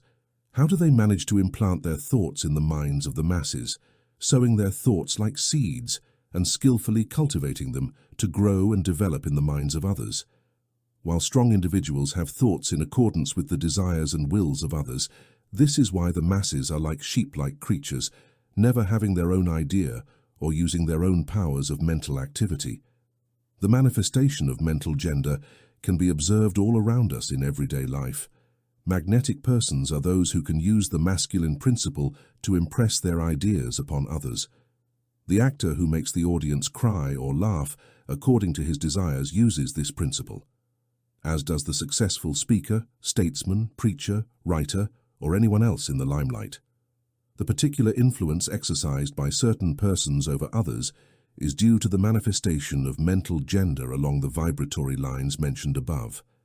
In this principle lies the secret of personal magnetism, personal influence, fascination, etc., as well as phenomena generally grouped under the name of hypnotism.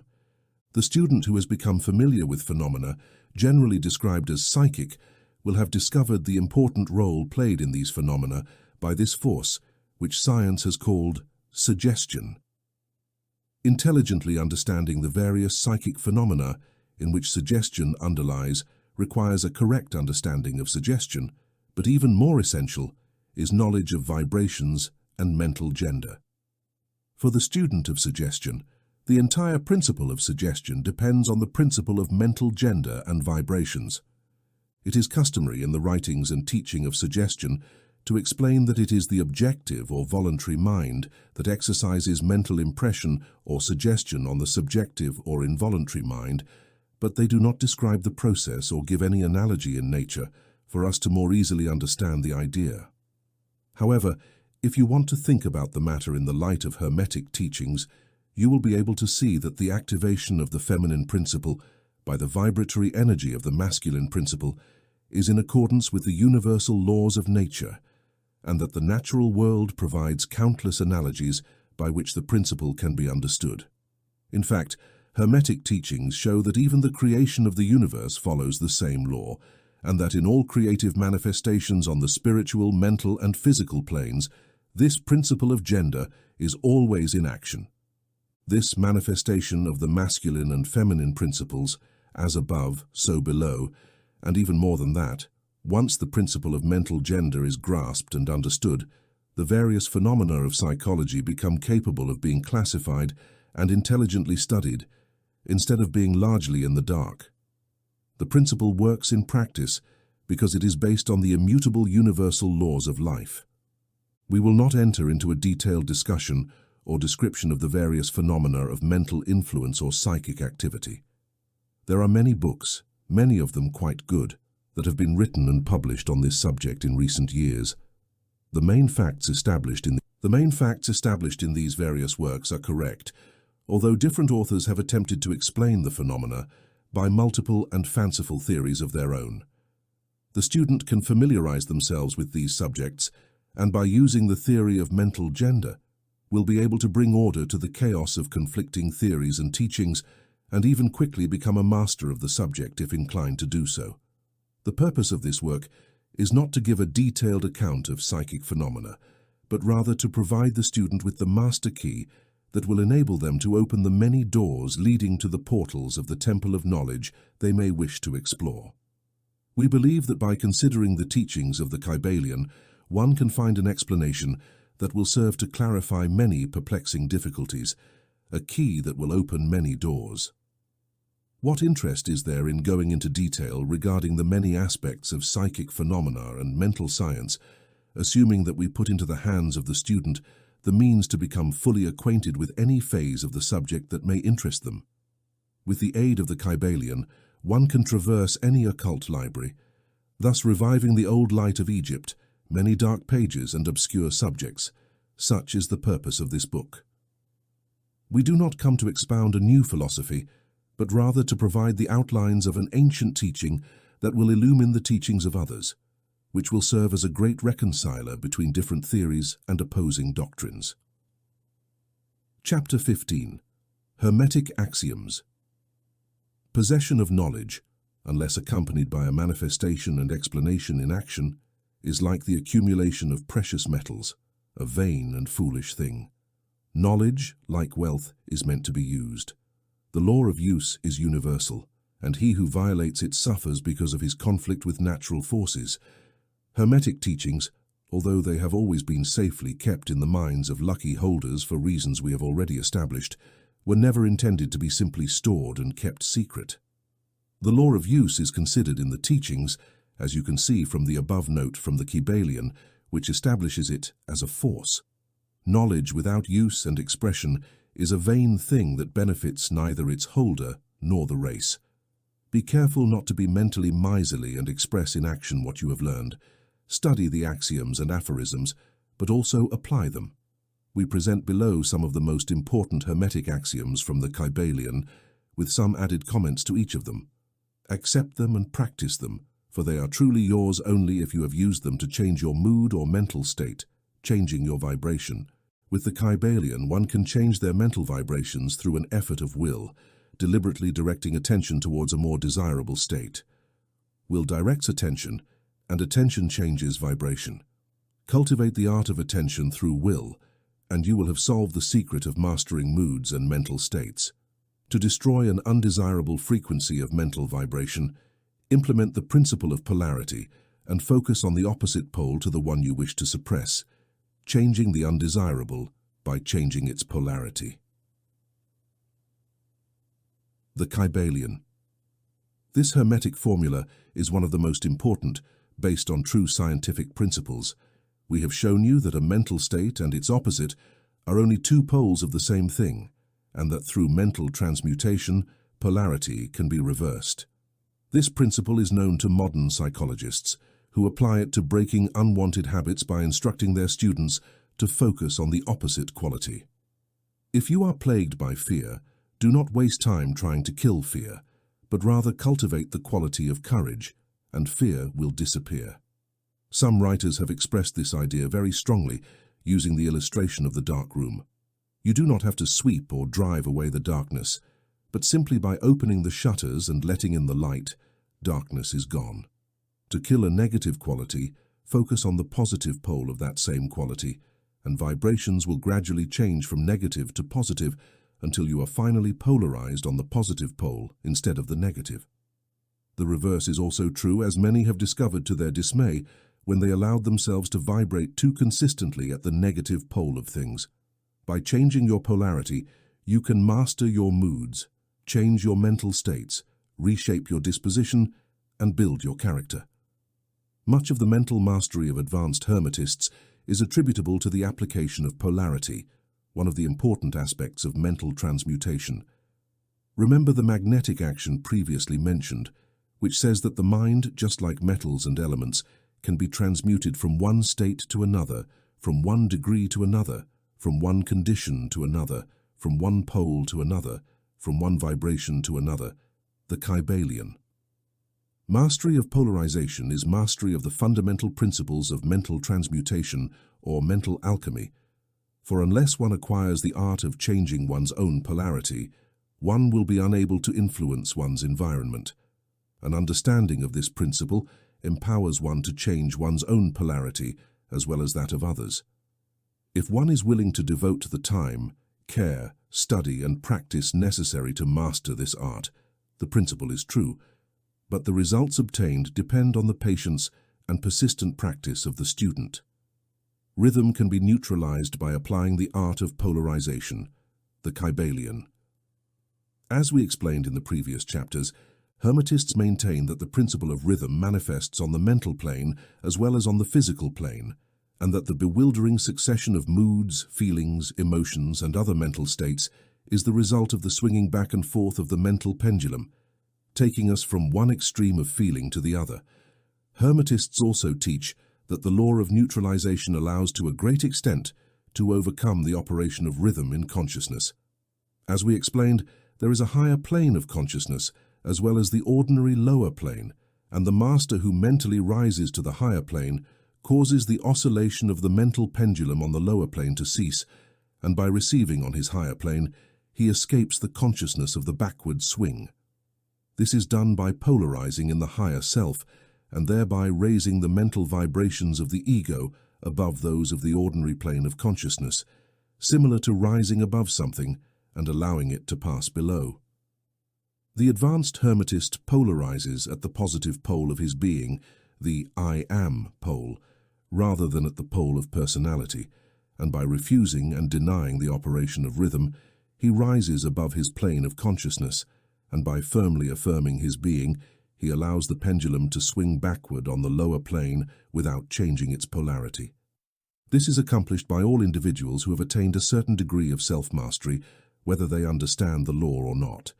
These individuals simply refuse to be swung back and forth by the pendulum of mood and emotion, and by firmly asserting their superiority, they remain polarized on the positive pole. The master, of course, achieves a far greater degree of efficiency because he understands the law, which is dominated by a higher law, and by using his will, he achieves a degree of mental stability almost unimaginable to those who allow themselves to be swung back and forth by the mental pendulum of moods and feelings. However, never forget that you do not really destroy the principle of rhythm, for it is indestructible. You simply counterbalance one law with another and thus maintain a balance. The laws of balance and counterbalance are in operation on the mental as well as physical planes, and an understanding of these laws enables the individual to seem to reverse laws while simply exercising a counterbalance. Nothing escapes the principle of cause and effect, but there are many planes of causation, and one can use the higher laws to transcend the lower laws, the Kybalion. Through an understanding and practice of polarization, Hermetists rise to a higher plane of causation and thereby counteract the laws of the lower planes of causation, rising above the plane of ordinary causes to become themselves a cause rather than merely being caused. They are able to master their own moods and feelings and neutralize rhythm. As we have already explained, they are able to escape much of the operation of cause and effect on the ordinary plane. The masses of people are carried along, obedient to their environment, to the wills and desires of others stronger than themselves, to the effects of inherited tendencies, to the suggestions of God around them, and to other external causes that tend to move them on the chessboard of life like mere pawns. By rising above these influential causes, advanced Hermetists seek a higher mental plane, and by mastering their moods, emotions, impulses, and feelings, they create for themselves new characters, qualities, and powers through which they surpass their ordinary environment and thus become virtually actors rather than mere pawns. These individuals help to play the game of life intelligently rather than being moved this way or that by stronger influences, powers, and wills. They use the principle of cause and effect instead of being used by it. Of course, even the highest are subject to the principle as it manifests on the higher planes, but on the planes of lower activity, they are masters rather than slaves. As the Kybalion says, the wise serve in the higher but rule in the lower. They obey the laws that come from above themselves, but on their own plane and on those below them, they govern and give orders. And yet, in so doing, they are part of the principle rather than opposed to it. The wise man adjusts to the law and, understanding its movements, implements it instead of being its blind slave. Just as the experienced swimmer goes in this direction or that at his pleasure, rather than being a log that is carried here and there, so is the wise man compared to the ordinary man. However, the swimmer and the log, the wise man and the fool, are subject to the law. He who understands this is well on the way to mastery, as the Kybalion says. In conclusion, let us again draw your attention to Hermetic action. True Hermetic transmutation is a mental art. According to the axiom above, Hermetists teach that the great work of influencing one's environment is accomplished by mental power. The fact that the universe is entirely mental implies that it can only be directed by mentality, and in this truth, one finds an explanation of all the phenomena and manifestations of the various mental powers that attract so much attention and study in these early years of the 20th century.